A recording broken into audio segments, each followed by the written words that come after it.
Hello hi ಎಲ್ರಿಗೂ ನಮಸ್ಕಾರ, welcome back to Janata agent.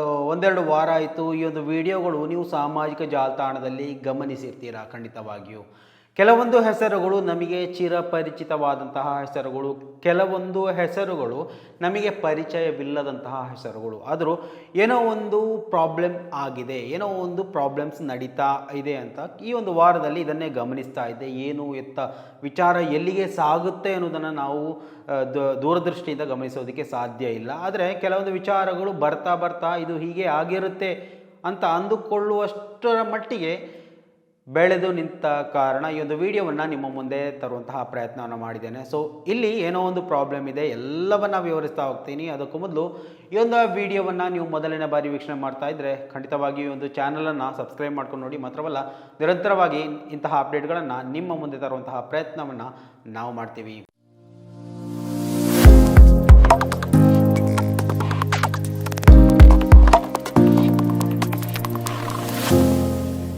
ನೀವೆಲ್ಲ ಗಮನಿಸಿರ್ಬೋದು, ಸೌಜನ್ಯ ಹೋರಾಟ ಅಂತ ಹೇಳಿದರೆ ಒಂದು ಕುಟುಂಬದ ಥರ ಇದ್ದಂತಹ ಒಂದು ಮನೆ ಅಂತ ಕೂಡ ಹೇಳ್ಬೋದು. ಆ ಒಂದು ಮನೆಯಲ್ಲಿರುವಂತಹ ಮೆಂಬರ್ಸ್ ರೀತಿಯಲ್ಲಿದ್ದರು ಸೌಜನ್ಯ ಹೋರಾಟ ಅಂತ ಹೇಳಿದರೆ. ಸೊ ಆ ಒಂದು ಹೋರಾಟಕ್ಕೆ ಕಳಂಕ ತರುವಂತಹ ರೀತಿಯಲ್ಲಿ ಕೆಲವೊಂದು ದುಷ್ಟ ಶಕ್ತಿಗಳು ಎಂಟ್ರಿ ಆಗುತ್ತವೆ. ಸೊ ಅದರಲ್ಲಿ ಪ್ರಮುಖವಾಗಿ ನಾವು ಕೇಳಲ್ಪಟ್ಟಂತಹ ಹೆಸರುಗಳು ಅಂತ ಹೇಳಿದರೆ ಗಮನಿಸ್ಬೋದು. ಸುಜಾತ ಭಟ್ ಇರ್ಬೋದು, ಅಥವಾ ಚಿನ್ನಯ್ಯ ಅನ್ನುವಂತಹ ವ್ಯಕ್ತಿ ಇರ್ಬೋದು. ಸೊ ಹಲವು ಹೆಸರುಗಳನ್ನು ನಾವು ಗಮನಿಸ್ತಾ ಹೋಗ್ಬೋದು. ಆದರೆ ಸದ್ಯಕ್ಕೆ ಇವತ್ತು ಪ್ರಾಬ್ಲಮ್ ಕ್ರಿಯೇಟ್ ಆಗಿರೋದು ಈ ಒಂದು ವ್ಯಕ್ತಿಗಳಿಂದಲ್ಲ, ಆದರೆ ನಾವ್ಯಾರೂ ಕಾಣದೇ ಇದ್ದಂತಹ ಕೆಲವೊಂದು ವ್ಯಕ್ತಿಗಳು, ಎರಡೆರಡು ಹೆಸರಲ್ಲಿ ಬರುವಂಥದ್ದು, ಅಥವಾ ಈ ಒಂದು ವಿಚಾರವನ್ನು ಏನೋ ಒಂದು ಬ್ರೇಕ್ ಮಾಡಬೇಕು ಅಂತ ಬರುವಂಥದ್ದು, ಅಥವಾ ಏನೋ ಒಂದು ಷಡ್ಯಂತ್ರವನ್ನು ಹೆಣೆಯೋದಕ್ಕೆ ಬರುವಂಥದ್ದು. ಸೊ ಇವೆಲ್ಲ ಈ ಒಂದು ಸಾಮಾಜಿಕ ಜಾಲತಾಣದಲ್ಲಿ ತಾಮುಂದು ಅಂತ ವಿಡಿಯೋವನ್ನು ತಮ್ಮ ಸೋಷಿಯಲ್ ಮೀಡಿಯಾದಲ್ಲಿ ಮಾಡಿ ಹಾಕ್ತಾ ಇದ್ದಾರೆ. ಸೊ ಅವರ ಪ್ರತಿಕ್ರಿಯೆಯನ್ನು ವಿಡಿಯೋ ಮುಖಾಂತರವೇ ಹಾಕ್ತಾ ಇದ್ದಾರೆ. ಸೊ ಸರ್ವೇ ಸಾಮಾನ್ಯವಾಗಿ ಇದೊಂದು ಸಾರ್ವಜನಿಕವಾಗಿ ಮಾರ್ಪಾಡಾದ ನಂತರ ಈ ಒಂದು ವಿಡಿಯೋವನ್ನು ಮಾಡ್ತಾ ಇರುವಂಥದ್ದು. ಸೊ ದಯವಿಟ್ಟು ಕ್ಷಮೆ ಇರಲಿ. ಈ ಒಂದು ವಿಚಾರವನ್ನು ನಿಮ್ಮ ಮುಂದೆ ತಂದದ್ರಲ್ಲಿ ಬಹಳಷ್ಟು ಬೇಸರ ಇದೆ, ಆದರೆ ನಿರ್ವಾಹ ಇಲ್ಲ. ಈ ಒಂದು ವಿಚಾರವನ್ನು ನಿಮ್ಮ ಮುಂದೆ ತರಲೇಬೇಕಾಗಿದೆ. ಅಂದರೆ ಈ ಒಂದು ಏನು ಬೆಳವಣಿಗೆ ನಡೀತಾ ಇದೆ ಅನ್ನೋದರ ಬಗ್ಗೆ ಜನರಿಗೆ ಗೊತ್ತಾಗಬೇಕು. ಇಲ್ಲ ಒಂದು ವಿಡಿಯೋ ತುಣುಕನ್ನು ಕೇಳ್ತಾರೆ, ನಂತರ ಓಕೆ ಏನೋ ಒಂದು ಪ್ರಾಬ್ಲಮ್ ಆಗಿದೆ, ಆಮೇಲೆ ಇನ್ನೊಂದು ವಿಡಿಯೋ ತುಣುಕನ್ನು ನೋಡ್ತಾರೆ, ಅದರಲ್ಲಿ ಏನೋ ಒಂದು ಡೌಟ್ ಕ್ರಿಯೇಟ್ ಆಗುತ್ತೆ, ಆಮೇಲೆ ಇನ್ನೊಂದು ವಿಡಿಯೋ ನೋಡಿ ಅದನ್ನು ಕರೆಕ್ಷನ್ ಮಾಡೋಕ್ಕೆ ಹೋಗ್ತಾರೆ. ಸೊ ಯಾವ ರಗಳನ್ನು ಬೇಡ, ಏನು ಪ್ರಾಬ್ಲಮ್ ಆಗಿದೆ ಎನ್ನುವಂತಹ ವಿಡಿಯೋವನ್ನು ಕಂಪ್ಲೀಟಾಗಿ ಇದೇ ಒಂದು ವಿಡಿಯೋದಲ್ಲಿ ಹೇಳ್ತಾ ಹೋಗ್ತೀನಿ. ಸೊ ಮೊದಲು ಪ್ರಾಬ್ಲಮ್ ಕ್ರಿಯೇಟ್ ಮಾಡಿದ ವ್ಯಕ್ತಿಯ ಒಂದು ವಿಡಿಯೋವನ್ನು ಹಾಕ್ತೀನಿ, ನಂತರ ಸೊ ಅದಕ್ಕೆ ಬಂದಂತಹ ಪ್ರತಿಕ್ರಿಯೆಗಳನ್ನು ಒಂದರ ಹಿಂದೆ ಅಂತ ಹಾಕ್ತೀನಿ. ಸೊ ಇದರಲ್ಲಿ ಪ್ರಮುಖವಾಗಿ ಕೇಳಲ್ಪಟ್ಟಂತಹ ಒಂದು ಹೆಸರು ಅಂತ ಹೇಳಿದರೆ ಅನಿತಾ ಕಾಸರಗೋಡು ಅನ್ನುವಂತಹ ಮಹಿಳೆಯ ಹೆಸರು. ಆಮೇಲೆ ಶ್ರೀನಾಥ್ ಶೆಟ್ಟಿ, ಅಣ್ಣಾ ಬಾಂಡ್ ಅನ್ನುವಂತಹ ಯೂಟ್ಯೂಬ್ ಚಾನಲನ್ನು ಹೊಂದಿಕೊಂಡಂತಹ ವ್ಯಕ್ತಿ. ಇನ್ನು ರೈಟ್ ನ್ಯೂಸ್ ಪ್ರಶಾಂತ್ ಕುಮಾರ್ ಅವರ ವಿಚಾರ ಇರ್ಬೋದು, ಇನ್ನು ಸುಧೀರ್ ಮಲ್ಯಾಡಿ ಅವರ ವಿಚಾರ ಇರ್ಬೋದು. ಸೊ ಹಲವು ಹೋರಾಟಗಾರರ ಹೆಸರು ಕೂಡ ಇದರಲ್ಲಿ ಬರುತ್ತೆ. ಆದರೆ ಪ್ರಾಪರಾಗಿ ಒಂದು ರೀತಿಯಲ್ಲಿ ದಿನೇಶ್ ಗಾಣಿಗ ಅವರ ಎರಡೆರಡು ವಿಡಿಯೋಗಳು ಪ್ರತಿಕ್ರಿಯೆ ರೂಪದಲ್ಲಿ ಬರುತ್ತೆ. ಸೊ ಇವೆಲ್ಲವನ್ನು ಗಮನಿಸಿದಾಗ ಏನೋ ಒಂದು ಪ್ರಾಬ್ಲಮ್ ಜನ್ರೇಟ್ ಆಗ್ತಾ ಇದೆ. ಸೊ ಅದನ್ನು ನಾವು ಮುಂದಕ್ಕೆ ತಗೊಂಡು ಹೋಗಿ ಯಾವುದೇ ಪ್ರಯೋಜನ ಇಲ್ಲ. ಅದನ್ನು ಅಲ್ಲಿಗೆ ತಾರ್ಕಿಕವಾಗಿ ಅಂತ್ಯ ಮಾಡಬೇಕು. ಅದರಲ್ಲಿ ಏನಾಗಿದೆ, ಏನು ಬೆಳವಣಿಗೆ ಆಗಿದೆ ಎಲ್ಲವನ್ನ ಒಂದು ರೀತಿಯಲ್ಲಿ ಸ್ವತಃ ಆತ್ಮಾವಲೋಕನ ಮಾಡಿಕೊಳ್ಳಿ. ನೀವು ಸ್ವತಃ ಇದೇ ರೀತಿ ವಿಡಿಯೋವನ್ನು ಬಿಡುವುದರ ಮುಖಾಂತರ ಏನೋ ಬೆಳವಣಿಗೆಗಳಾಗೋದಿಲ್ಲ, ಆದರೆ ಪ್ರಾಬ್ಲಮ್ಗಳು ಹೆಚ್ಚಾಗಿ ಕ್ರಿಯೇಟ್ ಆಗುತ್ತಾ ಹೋಗುತ್ತೆ. ಏನಾದರೂ ಒಂದು ವಿಚಾರಗಳ ಬಗ್ಗೆ ಸೆಟ್ಟಿಂಗ್ ಮಾಡಿಕೊಂಡು ಈ ಒಂದು ವಿಚಾರದಲ್ಲಿ ಕನ್ಕ್ಲೂಷನ್ಗೆ ಬನ್ನಿ ಅಂತಲೇ ನಮ್ಮಿಂದ ಹೇಳಲಿಕ್ಕೆ ಸಾಧ್ಯ ಇರುವಂಥದ್ದು. ಆದರೆ ಸದ್ಯದ ಮಟ್ಟಿಗೆ ಸೋಷಿಯಲ್ ಮೀಡಿಯಾದಲ್ಲಿ ಸಖತ್ ವೈರಲ್ ಆಗ್ತಾ ಇರುವಂತಹ ಎಲ್ಲ ವಿಡಿಯೋ ತುಣುಕುಗಳ ರಹಸ್ಯ ಏನು ಅನ್ನೋದನ್ನು ಗಮನಿಸ್ತಾ ಹೋಗೋಣ. ಮೊದಲು ಪ್ರಾಬ್ಲಮ್ ಕ್ರಿಯೇಟರ್ ಅವರ ವಿಡಿಯೋವನ್ನು ಹಾಕ್ತೀನಿ, ನಂತರ ಅದಕ್ಕೆ ಪ್ರತಿಕ್ರಿಯೆ ಬಂದಂತಹ ಎಲ್ಲ ವಿಡಿಯೋಗಳನ್ನು ಪ್ಲೇ ಮಾಡ್ತಾ ಹೋಗ್ತೀನಿ. ಸೊ ನಿಮಗೆ ಏನನ್ನಿಸ್ತೆ ಅನ್ನೋದನ್ನು ಕಮೆಂಟ್ ಮೂಲಕ ತಿಳಿಸಿ. ಏನು ಆ್ಯಕ್ಚುಲಿ ಪ್ರಾಬ್ಲಮ್ ಅನ್ನೋದನ್ನು ನಿಮಗೆ ಹೆಚ್ಚಿನ ಮಾಹಿತಿ ಇದ್ದರೆ ಅದನ್ನು ಕೂಡ ನಿಮಗೆ ಕಮೆಂಟ್ ಮಾಡ್ಬೋದು. ನಾನೇನು ಹೇಳಿದ್ದೀನೋ ಅದು ಸತ್ಯ. ನಾನು ನಿಮಗೆ ಲಾಸ್ಟ್ ವಿಡಿಯೋ ಮಾಡಿ ಹೇಳಿದ್ದೇನೆ, ನಾನು ಟೀಮ್ ರೆಡಿಯಿಂದ ಲೆಫ್ಟ್ ಆಗ್ತಾ ಇದ್ದೆ ಸೌಜನ್ಯ ಹೋರಾಟದ ವಿಚಾರದಲ್ಲಿ ಅಂತ. ನನಗೇನು ಆ ಟೀಮ್ ಸರಿ ಅನ್ನಿಸ್ತಾ ಇಲ್ಲ. ಯಾಕಂದರೆ ಮಹೇಶ್ ಅಣ್ಣ ಓಕೆ, ಕುಸುಮಕ್ಕ ಇವರಿಬ್ಬರನ್ನು ನಂಬಿ ನಾನು ಹೋರಾಟಕ್ಕೆ ಬಂದಿರೋದು. ಬಟ್ ನನಗೆ ಹೋರಾಟಕ್ಕೆ ಡೀಪಾಗಿ ಹೋದಾಗ ಅನಿಸಿದ್ದು ಇದರಲ್ಲಿ ತುಂಬ ಏನು ನನಗೊಂದು ಆಪತ್ತಿನ ಸೂಚನೆ ಕಂಡು ಬಂತು. ಅದು ನನ್ನ ಫ್ಯಾಮಿಲಿಯವರು ಹೇಳಿದರು ನನಗೆ. ಯಾಕಂದರೆ ಏನಾದರೂ ಒಂದು ರೀಸನ್ ಹೇಳಲ್ಲ. ಆ್ಯಕ್ಚುಲಿ ಈ ಸೌಜನ್ಯ ಹೋರಾಟದಿಂದ ನನ್ನ ಫ್ಯಾಮಿಲಿಯನ್ನು ತುಂಬ ಅವಾಯ್ಡ್ ಮಾಡಿದ್ದೆ. ಓನ್ಲಿ ಹೋರಾಟ ಅಂತ ಒಂಥರ ಆ ಪ್ರಶಾಂತ್ ಅಂದ್ರಲ್ಲ ಈಗ ಸೈಕೋ ಅಂತ, ಅದೇ ಸೈಕೋ ಆಗಿದ್ದೆ ನಾನು ಹೋರಾಟಕ್ಕೆ ಬಂದು. ನಾನು ಮೊದಲು ಯಾರಲ್ಲೂ ಬೇಕಾದರೂ ಕೇಳಿ, ನನ್ನನ್ನು ಈ ಹೋರಾಟಕ್ಕೆ ಬಂದ ಮೇಲೆ ತುಂಬ ಜನ ಅಂದರೆ ಏನೋ ಚೇಂಜ್ ಆಗಿದ್ದೀರಿ, ಏನೋ ಆಗಿದ್ದೀರಿ ನೀವು, ವಾಪಸ್ ಬನ್ನಿ ಹೋರಾಟ ಬೇಡ ಅಂತ. ಮೊನ್ನೆ 25ನೇ ತಾರೀಕೆ ನಾನು ಒಂದು ಹೊಸ ಮನೆಗೆ ಶಿಫ್ಟ್ ಆದೆ. ಆ ಮನೆ ನೋಡೋಕ್ಕೆ ನಮ್ಮವರು ಪರಿಚಿತರ ನನಗೆ ಅಣ್ಣ ಆಗಬೇಕು, ಅವ್ರು ಬಂದು ವಾಸ್ತು ಪ್ರಕಾರ ಇದೆಲ್ಲ ನೋಡಿ ಒಂದು ಗಣಹೋಮಕ್ಕೆ ದಿನ ಫಿಕ್ಸ್ ಮಾಡೋಕೆ ಹೋಗುವಾಗ ಒಂದು ವಿಷಯ ನನಗೆ ಹೇಳಿದರು, ಅನಿತಾ ತುಂಬ ಅಪಾಯದ ಹಂತದಲ್ಲಿದ್ದೀರಿ ನೀವು, ದಯವಿಟ್ಟು ಹೋರಾಟದ ಧರ್ಮಸ್ಥಳ ಕೇಸಿಯಿಂದ ಹಿಂದೆ ಬನ್ನಿ ಅಂತ ಹೇಳಿದರು. ಇದು ನನ್ನ 2 ಭಾವಂದಿರು ನನಗೆ ವಾಪಸ್ ಆಗಿದ್ದರು, ನನ್ನ ಮಾವಂದಿರು. ಯಾಕಂದರೆ ನಾನು ಹೇಳಿದೆ ನಮ್ಮ ಫುಲ್ ರಿಲೇಟೆಡ್ ಫ್ಯಾಮಿಲಿ ಎಲ್ಲ ಧರ್ಮಸ್ಥಳದಲ್ಲೇ ಇರೋದು. ಸೊ ನಾನೊಬ್ಬಳೇ ಅವರಿಗೆ ಎಗೇನ್ಸ್ಟ್ ನಿಂತಿರೋದು. ನಾನು ದೇವರ ಮತ್ತು ಧರ್ಮದ ವಿರುದ್ಧ ಮಾತಾಡಿಲ್ಲ, ನಾನು ಅಲ್ಲಿ ಆಗುವ ವ್ಯವಸ್ಥೆಯ ಬಗ್ಗೆ ನಾನು ವಿರುದ್ಧ ನಿಂತೆ. ಸಹಜವಾಗಿ ಎಲ್ಲರೂ ಸೌಜನ್ಯ ಹೋರಾಟಗಾರೆಲ್ಲ ಅಲ್ಲಿ ವ್ಯವಸ್ಥೆಯ ಬಗ್ಗೆನೇ ಮಾತಾಡ್ತಾ ಇರೋದು. ಆ ವಿಚಾರದಲ್ಲಿ ನಾನು ಸೌಜನ್ಯ ಹೋರಾಟಕ್ಕೆ ಬಂದಿರೋದು. ಆದರೆ ಮತ್ತೆ ನಾನು 1.5 ವರ್ಷ ಸೈಲೆಂಟ್ ಆಗಿದ್ದೆ. ನನಗೆ ಬೇಡ ಇದು ಹೋರಾಟ, ಯಾಕಂದರೆ ಕೇಸುಗಳು ತುಂಬ ಆಯಿತು, ಹೆಲ್ಪ್ ಮಾಡೋರು ಯಾರಿಲ್ಲ, ಕೈಯಿಂದ ಖರ್ಚಾಗ್ತಿದೆ, ನನಗೆ ಈ ಹೋರಾಟ ಬೇಡ ಅಂತ ಸೈಲೆಂಟ್ ಆಗಿದೆ. ಎಗೇನ್ ಸಮೀರ್ ಬರುವಾಗಲೂ ನಾನು ಮಾತಾಡಿರಲಿಲ್ಲ. ನೆಕ್ಸ್ಟ್ ನನಗೆ 2 ವರ್ಷದಿಂದ ಸೌಜನ್ಯ ಮನೆಗೆ ಹೋಗ್ಲಿಕ್ಕೆ ಆಗ್ತಾ ಇರಲಿಲ್ಲ. ಎಲ್ಲರೂ ಹೋಗ್ತಾ ಇದ್ರು, ಎಲ್ಲರೂ ಭಜನೆ ಅದು ಇದೆಲ್ಲ ಹೋಗ್ತಾ ಇದ್ರು, ನನಗೆ ಮತ್ತೆ ಆಗ್ತಾ ಇರಲಿಲ್ಲ. ಸೊ ನಾನು ಯಾಕೆ ನನಗೆ ಹೋಗ್ಲಿಕ್ಕೆ ಆಗ್ತಾ ಇಲ್ಲ ಅಂತ ನೋಡುವಾಗ ಒಂದ್ಸಲ ಈ ಪ್ರಶಾಂತ್ ಅವರೇ ನನಗೆ ಕಾಂಟ್ಯಾಕ್ಟ್ ಮಾಡೋದು, ಆಗತ್ತೆ ಹೋಗಿ ಅಂತ ಹೇಳಿದರು. ಪ್ರಶಾಂತ್ ಅವರು ನನಗೆ ದೆಹಲಿಯಲ್ಲಿ ಪರಿಚಯ, ಅವ್ರು ನನ್ನ 2-3 ಇಂಟರ್ವ್ಯೂ ಎಲ್ಲ ಮಾಡಿದ್ದಾರೆ. ಇತ್ತೀಚೆಗೆ ಅವರ ಅಮ್ಮ ತೀರ್ಕೊಂಡ ಟೈಮಲ್ಲಿ ನಾನು ಫೋನ್ ಮಾಡಿ ಮತ್ತೆ ಕಂಟಿನ್ಯೂಸ್ ಮಾತಾಡ್ತಾ ಇದ್ದೆ, ಯಾಕಂದ್ರೆ ನನಗೊಂದು ಕಾಳಜಿ ಇತ್ತು ಅವ್ರ ಮೇಲೆ.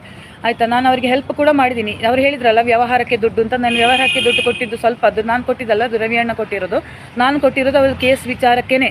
ಅವರಿಗೇನೆ ಗೊತ್ತಿರ್ಬೋದು, ನಾನು ಅವರಿಗೆ ಅವರಿಗೂ ಅವರ ಮಗಳಿಗೂ ಬಸ್ ಟಿಕೆಟ್ ಬುಕ್ ಮಾಡಿ, ಇಲ್ಲಿ ಇದು ಅಕೊಮಡೇಷನ್ ವ್ಯವಸ್ಥೆ ಮಾಡಿ, ನಾನು ಅವರಿಗೆ ಇಲ್ಲಿಂದ ಕಳಿಸೋವರೆಗೆ ನನಗೆ ಗೊತ್ತು. ಅದರದ್ದು ಎಲ್ಲ ಪ್ರೂಫ್ ನನ್ನ ಕಡೆ ಇದೆ. ನಾನು ಕಳಿಸಿ ಎಲ್ಲ ಈ ಗೂಗಲ್ ಪೇದು ಇದನ್ನು ನಾನು ಸ್ಕ್ರೀನ್ಶಾಟನ್ನು ಎಲ್ಲರಿಗೂ ಶೇರ್ ಮಾಡಿದ್ದೀನಿ, ನಾನು ಅವ್ರಿಗೆ ಕೊಟ್ಟ ಪೇಮೆಂಟ್. ಅದು ಕೇಸ್ ವಿಚಾರಕ್ಕಷ್ಟೇ.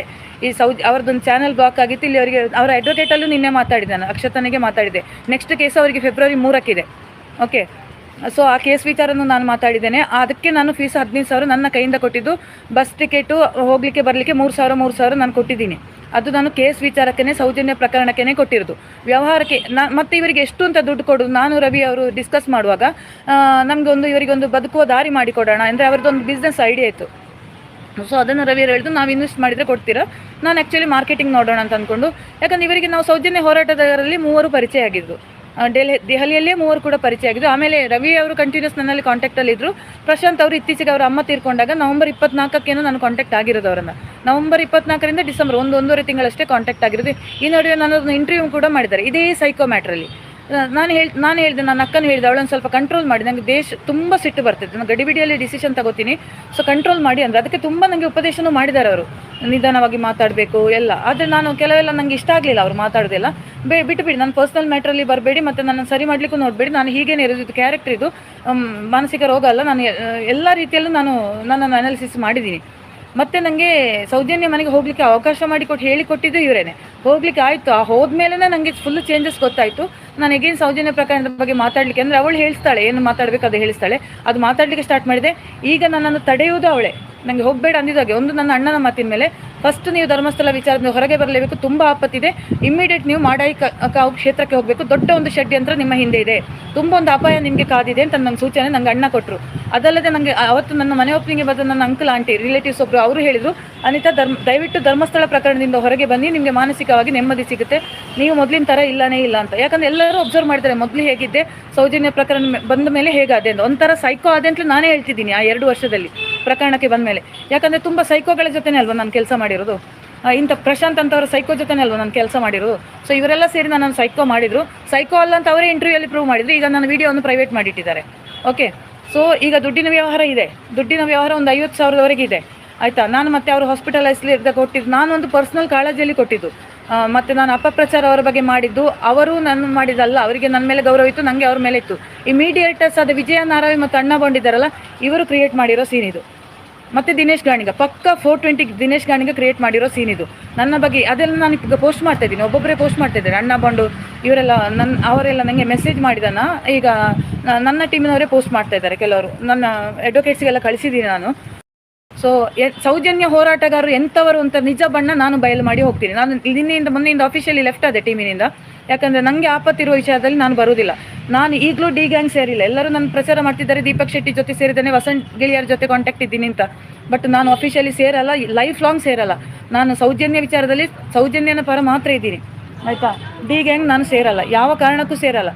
ಮೇ ಬಿ ನಾನು ಹೆಲ್ಪ್ ತಗೊಂಡಿರ್ಬೋದು, ಯಾಕಂದರೆ ನನ್ನ ಟೀಮ್ನವ್ರು ನನಗೆ ಹೆಲ್ಪ್ ಮಾಡೋದಿರುವಾಗ ನಾನು ಪ್ರಶಾಂತ್ ಅವ್ರದ್ದು ಮಿಸಸ್ ನಂಬರ್ ಕಲೆಕ್ಟ್ ಮಾಡಲಿಕ್ಕೆ ಒಬ್ಬರಿಗೆ ಕಾಂಟ್ಯಾಕ್ಟ್ ಆಗಿದೆ. ಓಕೆ, ಅವ್ರದ್ದು ಲೊಕೇಶನ್ ಟ್ರ್ಯಾಕ್ ಮಾಡಲಿಕ್ಕೆ ಒಬ್ಬರನ್ನು ಕಾಂಟ್ಯಾಕ್ಟ್ ಆಗಿದೆ. ಅದು ನನಗೆ ನಮ್ಮ ಟೀಮ್ನವ್ರು ಯಾರು ಹೆಲ್ಪ್ ಮಾಡಲಿಲ್ಲ. ಸುಧೀರ್ ಮಲ್ಲೇಡಿ ಮಾಡ್ತೇನೆ ಅಂತ ಅವನು ಬ್ಲಾಕ್ ಮಾಡಿ ಹೋದ. ನಾನು ಸುಧೀರ್ ಮಲ್ಲೇಡಿಗೆ ಹೇಳ್ತೀನಿ, ನೀನು ಒಂದು ಅಪ್ಪನಿಗೆ ಹುಟ್ಟಿದ್ರೆ ನೀನು ನನ್ನಲ್ಲಿ ಮಾತಾಡಬೇಕಿತ್ತು. ನೀನೇನು ಹೇಳಿದಿ, ನಾಳೆ ನಾನು ಪ್ರಶಾಂತ್ ಹತ್ರ ಮಾತಾಡಿ ನಿಮಗೆ ಕಾಲ್ ಮಾಡ್ತೀನಿ. ಪ್ರಶಾಂತ್ ನಿಮಗೆ ನನ್ನ ಬಗ್ಗೆ ಏನು ಹೇಳಿಕೊಟ್ಟಿದ್ದಾರೋ ಗೊತ್ತಿಲ್ಲ, ಬಟ್ ಪ್ರಶಾಂತಿಗೂ ನನಗೆ ಗೊತ್ತು ಏನಾಗಿದೆ ಅಂತ ನನಗೆ ಗೊತ್ತು, ಆಯಿತಾ. ಸೊ ಈಗ ಫೈನಲಿ ನಿನ್ನೆ ನಾನು ಪೊಲೀಸ್ ಸ್ಟೇಷನ್ವರೆಗೆ ಹೋದೆ.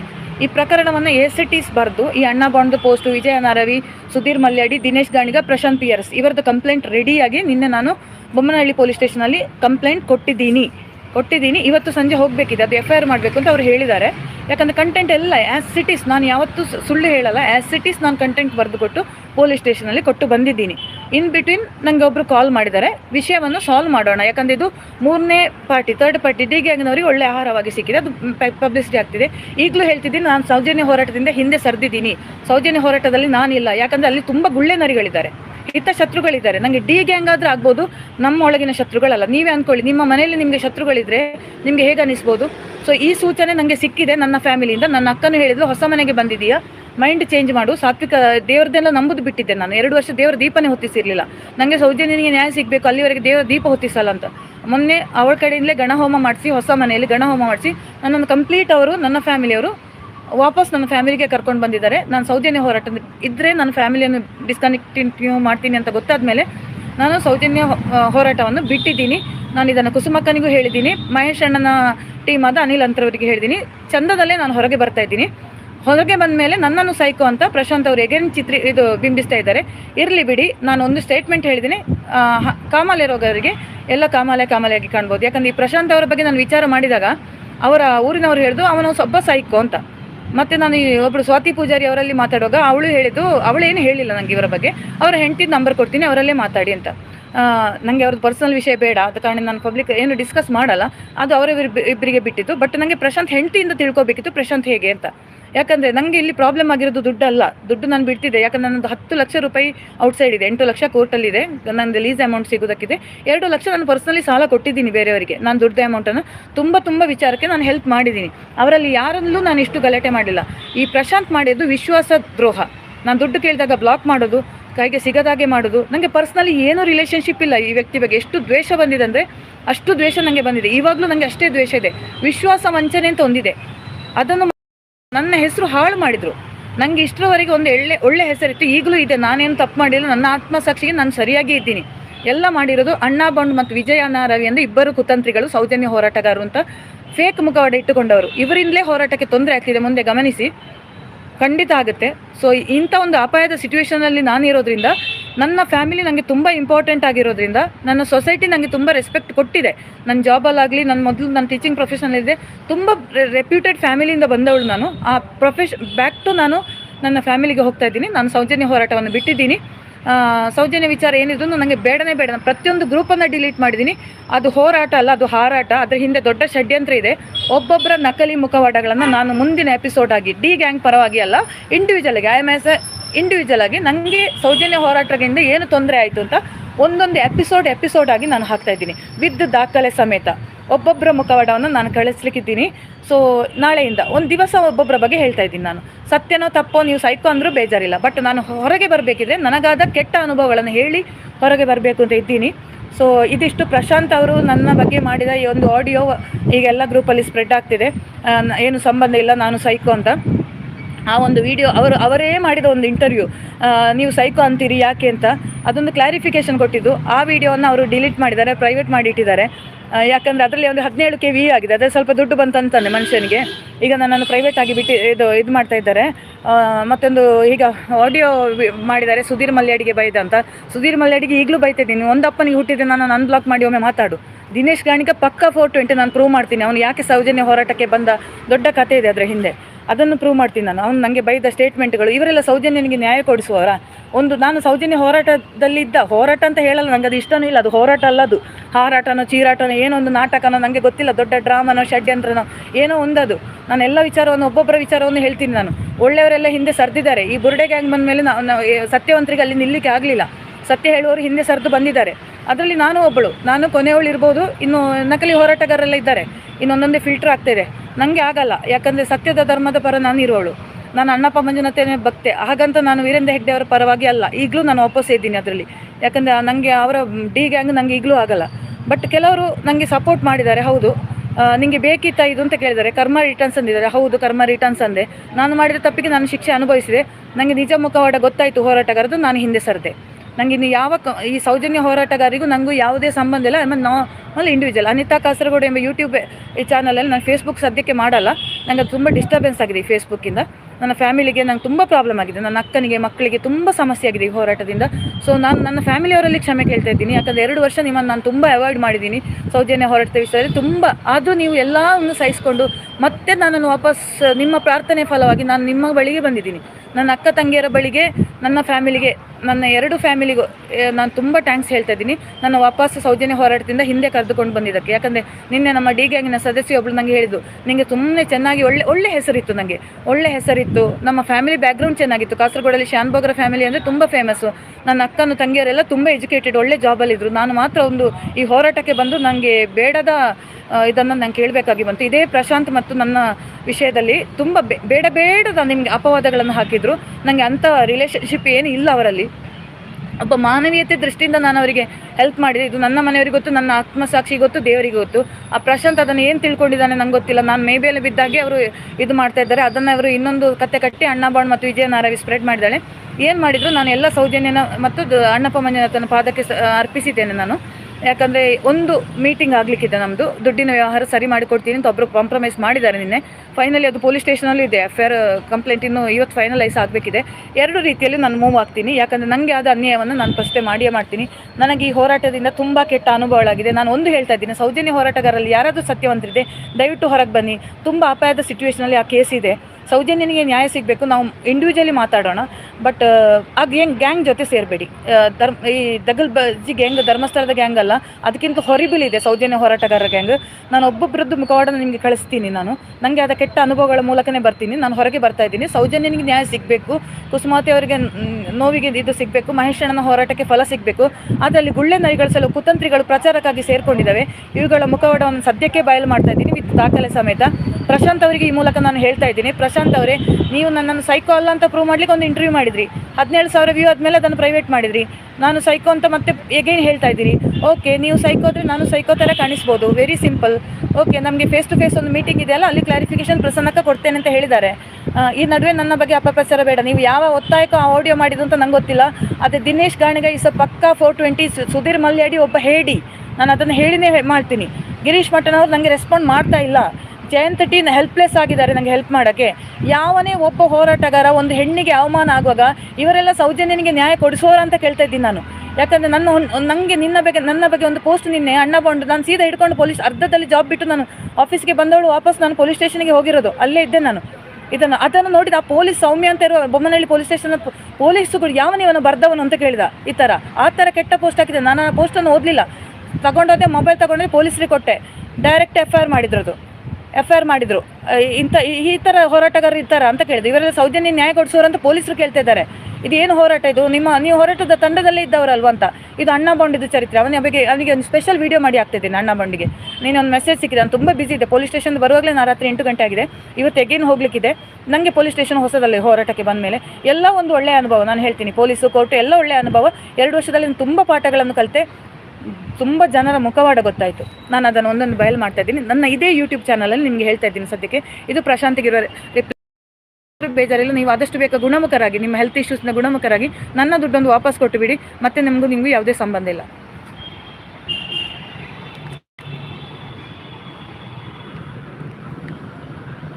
ನಮಸ್ಕಾರ, ನಾನು ನಿಮ್ಮ ಪ್ರಶಾಂತ್. ಸಾಕಷ್ಟು ಸಮಯದಿಂದ ಸೌಜನ್ಯ ಹೋರಾಟದಲ್ಲಿ ಹೋರಾಟ ಮಾಡ್ಕೊಂಡು ಬಂದವನು, ಸಾಕಷ್ಟು ಸುದ್ದಿಯಂಶ ಮಾಡಿದವನು.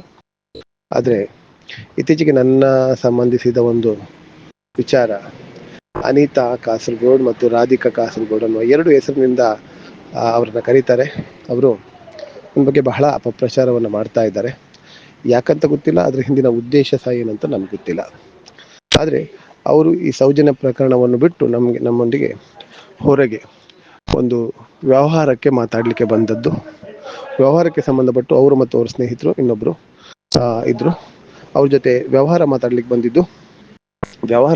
ಬಂದು ಆ ವ್ಯವಹಾರದಲ್ಲಿ ನಾನು ಅದಕ್ಕೆ ಸಂಬಂಧಪಟ್ಟ ಮೆಟೀರಿಯಲ್ನ ಅವರಿಗೆ ರೆಡಿ ಮಾಡಿ ಕೊಟ್ಟಿದ್ದೀನಿ. ಅದಕ್ಕೆ ಸಂಬಂಧಪಟ್ಟು ಅವರು ಹಾಕಿದ ಹಣವನ್ನು ನನಗೆ ಸಹಾಯ ಮಾಡಲು ಹಾಕಿದ್ದು, ಕೇಸಿಗೆ ಸಂಬಂಧಪಟ್ಟು ಹಾಕಿದ್ದು, ಏನೇನೋ ಹೇಳ್ತಾ ಇದ್ದಾರೆ, ಹೇಳಲಿ, ತೊಂದರೆ ಇಲ್ಲ. ಅದಾದಮೇಲೆ ಸಹ ಅವರಿಗೆ ಇಂಥ ದಿನಾಂಕದಂದು ನೀವು ಹಾಕಿದ್ದ ನನಗೆ ಲಾಸ್ ಆದರೂ ತೊಂದರೆ ಇಲ್ಲ, ನನಗೆ ಈ ರೀತಿ ಮೋಸ ಆಗೋದು ನನಗೆ ಇಷ್ಟ ಇಲ್ಲ, ಅದನ್ನು ವಾಪಸ್ ಕೊಡ್ತೀನಿ ಅಂತ ಹೇಳಿದ್ರು ಅಪಪ್ರಚಾರ ಮಾಡಿಕೊಂಡು ಇದ್ದವರಿಗೆಲ್ಲ ಫೋನ್ ಮಾಡಿಕೊಂಡು ಯಾರ್ಯಾರಿಗೋ ಎಲ್ಲ ಫೋನ್ ಮಾಡಿಕೊಂಡು ಏನೇನೋ ಮಾಡ್ತಾ ಇದ್ದಾರೆ. ಯಾಕಂತ ಗೊತ್ತಿಲ್ಲ, ಅವರೇ ಮಾಡ್ತಾ ಇದ್ದಾರಾ, ಅವರಿಂದ ಬೇರೆ ಯಾರ್ಯಾರು ಇದ್ದಾರಾ, ಅದೇನೂ ಗೊತ್ತಿಲ್ಲ. ಆದರೆ ಈ ಹೆಂಗಸು ಮಾಡ್ತಾ ಇರುವಂಥ ವಿಚಾರಕ್ಕೆ ಸೌಜನ್ಯ ಹೋರಾಟಗಾರರಿಗೂ ಅದಕ್ಕೂ ಯಾವುದೇ ಸಂಬಂಧ ಇಲ್ಲ. ಅದನ್ನು ಸ್ಪಷ್ಟವಾಗಿ ಕ್ಲಿಯರ್ ಮಾಡ್ತೀನಿ, ಆಯಿತಾ. ಹೊರಗಿನ ವ್ಯವಹಾರವನ್ನು ತಂದು ಸೌಜನ್ಯ ಹೋರಾಟಗಾರರು ಹಾಗೆ ಮಾಡಿದರು, ಸೌಜನ್ಯ ಹೋರಾಟಗಾರರು ಮೋಸ ಮಾಡಿದರು, ಇವೆಲ್ಲವೂ ಒಂದು ಕಟ್ಟುಕತೆಯನ್ನ ಬೇರೇನಲ್ಲ. ಇದರಲ್ಲಿ ಗಿರೀಶ್ ಮಟ್ಟಣ್ಣವ್ರ ಹೆಸರನ್ನು ತರುವಂಥದ್ದು, ಮತ್ತು ಜಯಂತಿ ಹೆಸರನ್ನು ತರುವಂಥದ್ದು, ದಿನೇಶ್ ಗಾಣಿಗರದ್ದು, ನಮ್ಮ ಸುಧೀರ್ ಮಲ್ಯಾಡಿಯದು, ಹೀಗೆ ಹಲವಾರು ಜನರ ಹೆಸರನ್ನು ತೆಗೆದುಕೊಂಡು ಬರುವಂಥದ್ದು. ಈಗ ಅಣ್ಣ ಬಾಂಡ್ ಇರ್ಬೋದು, ಅವರ ಹೆಸರನ್ನು, ಇಂಥ ಎಲ್ಲ ಹೆಸರುಗಳನ್ನು ತಂದು ಏನೇನೋ ಮಾಡ್ತಾ ಇದ್ದಾರೆ. ಆ ಉದ್ದೇಶ ಯಾಕೆ ಗೊತ್ತಿಲ್ಲ. ನಾನು ಅವರ ವ್ಯವಹಾರವನ್ನು ಮುರಿದುಕೊಂಡು ಕಾಲ್ ಬ್ಲಾಕ್ ಮಾಡಿದ್ದಕ್ಕೆ, ನಾನು ಅವರಿಂದ ಈ ಸಹವಾಸ ಬೇಡ, ನಿಮ್ಮ ವ್ಯವಹಾರ ನನಗೆ ಬೇಡ ಅಂತ ಹೇಳಿದ್ದಕ್ಕೆ, ಈ ಸೌಜನ್ಯ ಹೋರಾಟಗಾರರಲ್ಲಿ ಈ ರೀತಿ ಯಾಕೆ ಮಾಡ್ತಾ ಇದ್ದಾರೆ, ಪದೇ ಪದೇ ಅವ್ರಿಗೆ ಫೋನ್ ಮಾಡಿ ಸರಿ ಮಾಡಿ, ಅರೆ ನಾನು ಯಾರಾದರೂ ಮನೆಗೆ ಊಟ ಮಾಡ್ತೀನ ಹೋಗಿ, ಅಥವಾ ಅವ್ರು ನನ್ನ ಸಾಕ್ತಾ ಇದ್ದಾರಾ, ಅವ್ರಿಗೂ ಅವ್ರು ಕಾಲ್ ಮಾಡಿ ಅವ್ರು ಹೇಳಿದ್ರು ಕೂಡ ನಾನು ಬ್ಲಾಕ್ ತೆಗಿಲಿಕ್ಕಾಗತ್ತಾ? ಅದು ನನ್ನ ಇಷ್ಟ, ಬ್ಲಾಕ್ ಮಾಡ್ತೀನಿ ತೆಗಿತೀನಿ, ನನ್ನ ಇಷ್ಟ. ಯಾರು ಹೇಳಿದ ಕೂಡಲೇ ಅದನ್ನ ಕೇಳುವ ಪರಿಸ್ಥಿತಿಯಲ್ಲಿ ನಾನಿಲ್ಲ, ಕೇಳಬೇಕಾದ ಅಗತ್ಯವೂ ನನಗಿಲ್ಲ. ನಾನು ಬ್ಲಾಕ್ ಮಾಡಿದ್ದಕ್ಕೆ, ಅವರ ನಂಬರ್ ಬ್ಲಾಕ್ ಮಾಡಿದ್ದಕ್ಕೆ ಇಷ್ಟೆಲ್ಲ ಹೈ ಡ್ರಾಮಾ ಮಾಡುವಂಥ ಅಗತ್ಯ ಇರಲಿಲ್ಲ. ಸ್ವಲ್ಪ ದಿವಸ ಬಿಟ್ಟು ಬ್ಲಾಕ್ ತೆಗಿತಿದ್ದೆ, ಮಾತಾಡ್ಬೋದಿತ್ತು. ಆದರೆ ಇದು ನೋಡಿದರೆ ವಿಚಿತ್ರವಾಗಿದೆ. ಯಾಕೆ ಈ ರೀತಿ ವಿಚಿತ್ರ ವರ್ತನೆ ಮಾಡ್ತಾ ಇದ್ದಾರೋ, ಅವ್ರಿಗೇನಾದರೂ ಸೈಕಲಾಜಿಕಲ್ ಸಮಸ್ಯೆ ಇದೆಯೋ, ಅದು ಇದನ್ನು ಅವ್ರ ಮನೆಯವ್ರು ನೋಡಿ ಸರಿ ಮಾಡಬೇಕು. ಮತ್ತು ಮನೆಯವ್ರಿಗೆ ಸಂಬಂಧಪಟ್ಟ ವಿಚಾರ ಏನಾದರೂ ಸಮಸ್ಯೆ ಇದ್ದರೆ ಡಾಕ್ಟ್ರಿಗೆ ತೋರಿಸಿ, ಹಾಸ್ಪಿಟ್ಲಿಗೆ ತೋರಿಸಿ, ಅದನ್ನು ಸರಿಯಾದ ರೀತಿಯಲ್ಲಿ ಚಿಕಿತ್ಸೆ ಕೊಡೋದು ಉತ್ತಮ ಅಲ್ಲ. ಅವರು ಮಾನಸಿಕ ರೋಗಿ ಅಥವಾ ಸಮಸ್ಯೆ ಇದೆ ಅಂತ ನಾನು ಹೇಳ್ತಾ ಇಲ್ಲ, ಅವ್ರು ಮಾಡ್ತಾ ಇರೋ ವರ್ತನೆ ನೋಡಿದಾಗ ಹಾಗೆ ಅನಿಸ್ತಾ ಇದೆ. ಅದು ತುಂಬ ತೊಂದರೆಯನ್ನು ಕೊಡ್ತದೆ. ಅದು ಒಳ್ಳೆಯದಲ್ಲ, ಅಂಥ ವಿಚಾರ ಒಳ್ಳೆಯದಲ್ಲ. ನಾವು ಅವ್ರ ಬಗ್ಗೆ ತುಂಬ ಗೌರವವನ್ನು ಇಟ್ಕೊಂಡೇ ಮಾತಾಡ್ತಾ ಇದ್ದೀನಿ. ನನ್ನನ್ನು ತುಂಬ ಅಗೌರವದಿಂದ, ತುಂಬ ಹೆಸರು ಹಾಳು ಮಾಡೋ ರೀತಿಯಲ್ಲಿ, ಏನೋ ದೊಡ್ಡ ಕೆಟ್ಟ ಮನುಷ್ಯ ಅನ್ನೋ ರೀತಿಯಲ್ಲಿ ಬಿಂಬಿಸ್ತಾ ಹೋಗಿದ್ದಾರೆ. ನನ್ನ ಧರ್ಮಪತ್ನಿಯ ಬಗ್ಗೆ ಸಾಕಷ್ಟು ಅಲ್ಲಸಲ್ಲದ ಮಾತುಗಳನ್ನ ಹೇಳಿದ್ದಾರೆ. ನಾನು ಹೇಳಿದ್ದೀನಿ ಅಂತ. ಇನ್ಯಾರ್ಯಾರ್ದೋ ಬಗ್ಗೆ ಏನೋ ಸ್ವಾತಿ ಪೂಜಾರ್ತಿ ಅನ್ನೋ ಹುಡುಗಿ ನಾನು ಮಾತಾಡ್ಸಿದ್ದೀನಿ, ಅವ್ರ ಹತ್ರ ಕೇಳಿದ್ದೀನಿ. ಸ್ವಾತಿ ಪೂಜಾರ್ತಿ ಅನ್ನೋ ಹುಡುಗಿ ನನಗೆಲ್ಲ ಮಾಹಿತಿ ಕೊಟ್ಟಿದ್ದಾರೆ. ಆ ಸ್ವಾತಿ ಪೂಜಾರ್ತಿ ಯಾರಂತ ನನಗೆ ಗೊತ್ತಿಲ್ಲ ಈಗ ಸದ್ಯಕ್ಕೆ. ಮತ್ತು ದಿನೇಶ್ ಗಾಣಿಗರ ಹೆಂಡತಿ ಮಕ್ಕಳ ಬಗ್ಗೆನೂ ಸಹ ಸಾಕಷ್ಟು ಮಾತಾಡಿದ್ದಾರೆ. ಗಿರೀಶ್ ಮಟ್ಟಣ್ಣವ್ರ ಬಗ್ಗೆ ಸಾಕಷ್ಟು ಮಾತಾಡಿದ್ದಾರೆ. ಎಲ್ಲ ಒಂದು ಹೋರಾಟಗಾರರ ಬಗ್ಗೆ ಸಿಕ್ಕಾಪಟ್ಟೆ ಅಸಂಬದ್ಧ ಒಂದು ಶಬ್ದಗಳನ್ನು ಪ್ರಯೋಗ ಮಾಡಿದ್ದಾರೆ. ಇದು ಯಾಕಂತ ನನಗೆ ಇದುವರೆಗೂ ಅರ್ಥ ಆಗ್ತಾ ಇಲ್ಲ. ಒಬ್ಬರು ಮಾತಾಡ್ಲಿಕ್ಕೆ ಇಷ್ಟ ಇಲ್ಲ ಅಂತ ಫೋನ್ ನಂಬರ್ ಬ್ಲಾಕ್ ಮಾಡಿದ್ರೆ ಇಷ್ಟೆಲ್ಲ ಹೈ ಡ್ರಾಮಾ ಆಡಬೇಕಾಗಿದ್ದು ಯಾಕಿತ್ತು? ಅವರ ಭಾಷೆಗಳು ನನಗೆ ಇಷ್ಟ ಆಗಿಲ್ಲ, ಅದಕ್ಕೆ ನಾನು ಅವರನ್ನು ಬ್ಲಾಕ್ ಮಾಡಿದ್ದೀನಿ ವಿನಃ ಬೇರೇನು ವಿಚಾರಗಳಲ್ಲಿಲ್ಲ, ಆಯಿತಾ. ಅವರ ಮಾತುಗಳು, ಅವರು ಮಾತಾಡೋ ಶೈಲಿ ಅದೆಲ್ಲ ನಮಗೆ ಇಷ್ಟ ಆಗ್ತಿಲ್ಲ. ನನ್ನ ಕ್ಯಾರೆಕ್ಟರೇ ಬೇರೆ, ನಾನು ನಡ್ಕೊಳ್ತಾ ಇರೋ ರೀತಿಯೇ ಬೇರೆ. ಈಗ ಎಲ್ಲರೂ ನೀವು ಯಾಕೆ ಅದಕ್ಕೆ ಕ್ಲಾರಿಫಿಕೇಶನ್ ಕೊಡ್ತಾ ಇಲ್ಲ ಅಂತ ಒತ್ತಡ ತರ್ತಾ ಇರೋದ್ರಿಂದ ನಾನು ಅದಕ್ಕೆ ನಿಮಗೆ ಕ್ಲಾರಿಫಿಕೇಶನ್ ಕೊಡ್ತಾ ಇದ್ದೀನಿ. ಇದು ಸೌಜನ್ಯ ಹೋರಾಟಕ್ಕೆ ಸಂಬಂಧಪಟ್ಟ ವಿಷಯ ಅಲ್ಲ. ಇದು ಹೊರಗೆ ಇವರಿವರು ಮಾಡಿಕೊಂಡಂಥ ವ್ಯವಹಾರ. ಆ ವ್ಯವಹಾರ ಮುರಿದುಕೊಂಡ ಸಂದರ್ಭದಲ್ಲಿ, ಬೇಡ ಅಂತ ಬಿಟ್ಟ ಸಂದರ್ಭದಲ್ಲಿ, ಮತ್ತು ಅವರ ಭಾಷೆ ನಮಗೆ ಇಷ್ಟ ಆಗದ ಸಂದರ್ಭದಲ್ಲಿ ಅವ್ರನ್ನ ಬ್ಲಾಕ್ ಮಾಡಿದಾಗ ಈ ರೀತಿಯ ಹುಚ್ಚುಗಟ್ಟಿ ಆಡ್ತಾ ಇರೋದು ಯಾಕೆ ಅಂತ ನನಗಿನ್ನೂ ಅರ್ಥ ಆಗಿಲ್ಲ, ಗೊತ್ತಿಲ್ಲ. ನಾನಂತೂ ಯಾವ ಹುಚ್ಚಿಗೂ ಭಯ ಪಟ್ಕೊಳ್ಳೋನಲ್ಲ. ನನಗಿದೆಲ್ಲ ಇನ್ನು ದೊಡ್ಡ ವಿಚಾರವೂ ಅಲ್ಲ, ಆಯಿತಾ. ಇವರು ಸುಳ್ಳು ಕೇಸ್ ಹಾಕಲಿ ಏನು ಹಾಕಲಿ ಅದಕ್ಕೆ ನನಗೆ ಸಂಬಂಧಪಟ್ಟ ವಿಚಾರ ಅಲ್ಲ. ಅದು ನೋಡ್ಕೊಳ್ಳೋಷ್ಟು ತಾಕತ್ತು ನನಗಿದೆ. ಇನ್ನೊಂದು, ನಾನು ಸುಮ್ಮನೆ ಇಂಥ ಗುಬ್ಬಿ ಮೇಲೆ ಬ್ರಹ್ಮಾಸ್ತ್ರ ಬಿಡುವಂಥ ವ್ಯಕ್ತಿ ನಾನಲ್ಲ. ಅದನ್ನೆಲ್ಲ ಮಾಡೋಕ್ಕೆ ಹೋಗಲ್ಲ. ನನ್ನ ಪಾಡಿ ನಾನು ಡೀಸೆಂಟ್ ಆಗಿದ್ದೀನಿ. ನನ್ನ ಕೆಲಸ ಮಾಡಿಕೊಂಡು ನನ್ನ ಫ್ಯಾಮಿಲಿ ಒಟ್ಟಿಗೆ ನಾನು ಸುಖವಾಗಿದ್ದೀನಿ. ಈ ವಿಚಾರಗಳನ್ನು ಇನ್ನೊಮ್ಮೆ ಇವರು ಅಪಪ್ರಚಾರ ಮಾಡಬಾರ್ದು ಅಂತ ಅವ್ರ ಹತ್ರನೂ ರಿಕ್ವೆಸ್ಟು. ದಯವಿಟ್ಟು ಹೋರಾಟಕ್ಕೆ ಯಾವುದೇ ಧಕ್ಕೆ ತರಬೇಡಿ. ನೀವು ಏನು ಅನಿತಾ ಕಾಸರಗೋಡವರೇ, ರಾಧಿಕಾ ಕಾಸರಗೋಡವರೇ, ನಿಮ್ಮ ಹತ್ರ ರಿಕ್ವೆಸ್ಟ್. ಇದು ಭಯದ ರಿಕ್ವೆಸ್ಟ್ ಅಲ್ಲ, ಅಥವಾ ಭಯಪಟ್ಟು ನಿಮ್ಮ ಹತ್ರ ರಿಕ್ವೆಸ್ಟ್ ಮಾಡ್ಕೊಳ್ಳೋದಿಲ್ಲ. ನನ್ನನ್ನು ಭಯಪಡಿಸೋರು ಈ ಜನ್ಮದಲ್ಲಿ ಯಾರು ಹುಟ್ಟಿಲ್ಲ ಅಂತ ಹೇಳ್ತಾ, ನೀವು ಇನ್ನೇನಾದರೂ ಇದೇ ಥರ ಹುಚ್ಚುಗಟ್ಟಿ ಆತ್ಮೀಯ ಸಾರ್ವಜನಿಕರೇ, ಸೌಜನ್ಯ ಹೋರಾಟಗಾರರಲ್ಲಿ ಒಂದು ಮನವಿ ಮಾಡ್ಕೊಳ್ತಿದ್ದೇನೆ. ಸುಮಾರು ದಿನಗಳಿಂದ ಸಾಮಾಜಿಕ ಜಾಲತಾಣಗಳಲ್ಲಿ ಫೇಸ್ಬುಕ್ನಲ್ಲಿ ನನ್ನ ಬಗ್ಗೆ ಅನಿತಾ ಯಾನೆ ರಾಧಿಕಾ ಕಾಸರಗೋಡು ಅನ್ನೋ ಒಬ್ಬಳು ಬಾಯಿಗೆ ಬಂದಂತೆ ಮಾತಾಡಿಕೊಂಡು ವಿಡಿಯೋವನ್ನು ಬಿಡ್ತಿದ್ದಾರೆ. ವಾಸ್ತವವಾಗಿ ಅದೊಂದು ಗಾಂಜಾ ಗಿರಾಕಿ, ಅದ್ರ ಬಗ್ಗೆ ತಲೆ ಕೆಡಿಸ್ಕೊಳ್ಳುವಂಥದ್ದು ಏನಿಲ್ಲ, ಅದಕ್ಕೆ ಉತ್ತರ ಕೊಡುವಂಥದ್ದು ಏನಿಲ್ಲ. ಆದರೆ ನನ್ನ ಸ್ನೇಹಿತರೆಲ್ಲ ತುಂಬ ಹೇಳಿದರು, ಅವಳೇನು ನಿನ್ನ ಬಗ್ಗೆ ತುಂಬ ಮಾತಾಡ್ತಿದ್ದಾಳೆ, ಅದಕ್ಕೊಂದು ಸ್ಪಷ್ಟೀಕರಣ ಕೊಡು ಅಂತ ಹೇಳೋ ಕಾರಣಕ್ಕಾಗಿ ಇವತ್ತು ನಾನು ಸ್ಪಷ್ಟೀಕರಣ ಕೊಡ್ತಿದ್ದೇನೆ. ಯಾಕಂತ ಹೇಳಿದ್ರೆ ನಾನು ಹಿಂದಿಂದನೂ ಇನ್ನೂ ಹುಲಿನೇ. ನನ್ನ ಬಗ್ಗೆ 1000 ಬರ್ದು ಹಾಕಿ ನಾನು ತಲೆ ಕೆಡಿಸ್ಕೊಳ್ಳೋನಲ್ಲ. ಯಾಕಂದರೆ ನಾನೇನನ್ನೋದು ನನಗೆ ಗೊತ್ತು. ಈ ಗಾಂಜಾ ಗಿರಾಕಿ ಹತ್ರ ಕೇಳಿಸ್ಕೊಳ್ಳೋಂಥ ಅವಶ್ಯಕತೆ ನನಗಿಲ್ಲ. ವಾಸ್ತವವಾಗಿ ಏನು ಕೇಳಿದರೆ, ಸೌಜನ್ಯ ಹೋರಾಟಕ್ಕೆ ಬಂದಂಥ ಅನಿತಾ ಕಾಸರಗೋಡು ಅವರು 1.5 ವರ್ಷದಿಂದ ಎಲ್ಲಿ ಸತ್ತಿದ್ದಾರಂತ ಗೊತ್ತಿಲ್ಲ. 1.5 ವರ್ಷದಿಂದ ಎಲ್ಲಿದ್ದಾರೋ ಗೊತ್ತಿಲ್ಲ. ಇತ್ತೀಚಿನ ಒಂದು 3-4 ತಿಂಗಳಲ್ಲಿ ವಿಡಿಯೋ ಅಪ್ಲೋಡ್ ವಿಡಿಯೋಗಳು, ಫೇಸ್ಬುಕ್ ವಿಡಿಯೋಗಳು ಎಲ್ಲ ಮಾಧ್ಯಮಗಳಲ್ಲಿ ಮಾತಾಡುವಂಥದ್ದು ಮಾಡ್ತಿದ್ದಾರೆ. ಮಾತಾಡಿ, ನಾವು ಅದ್ರ ಬಗ್ಗೆ ತಲೆ ಕೆಡಿಸ್ಕೊಳ್ಳಲ್ಲ.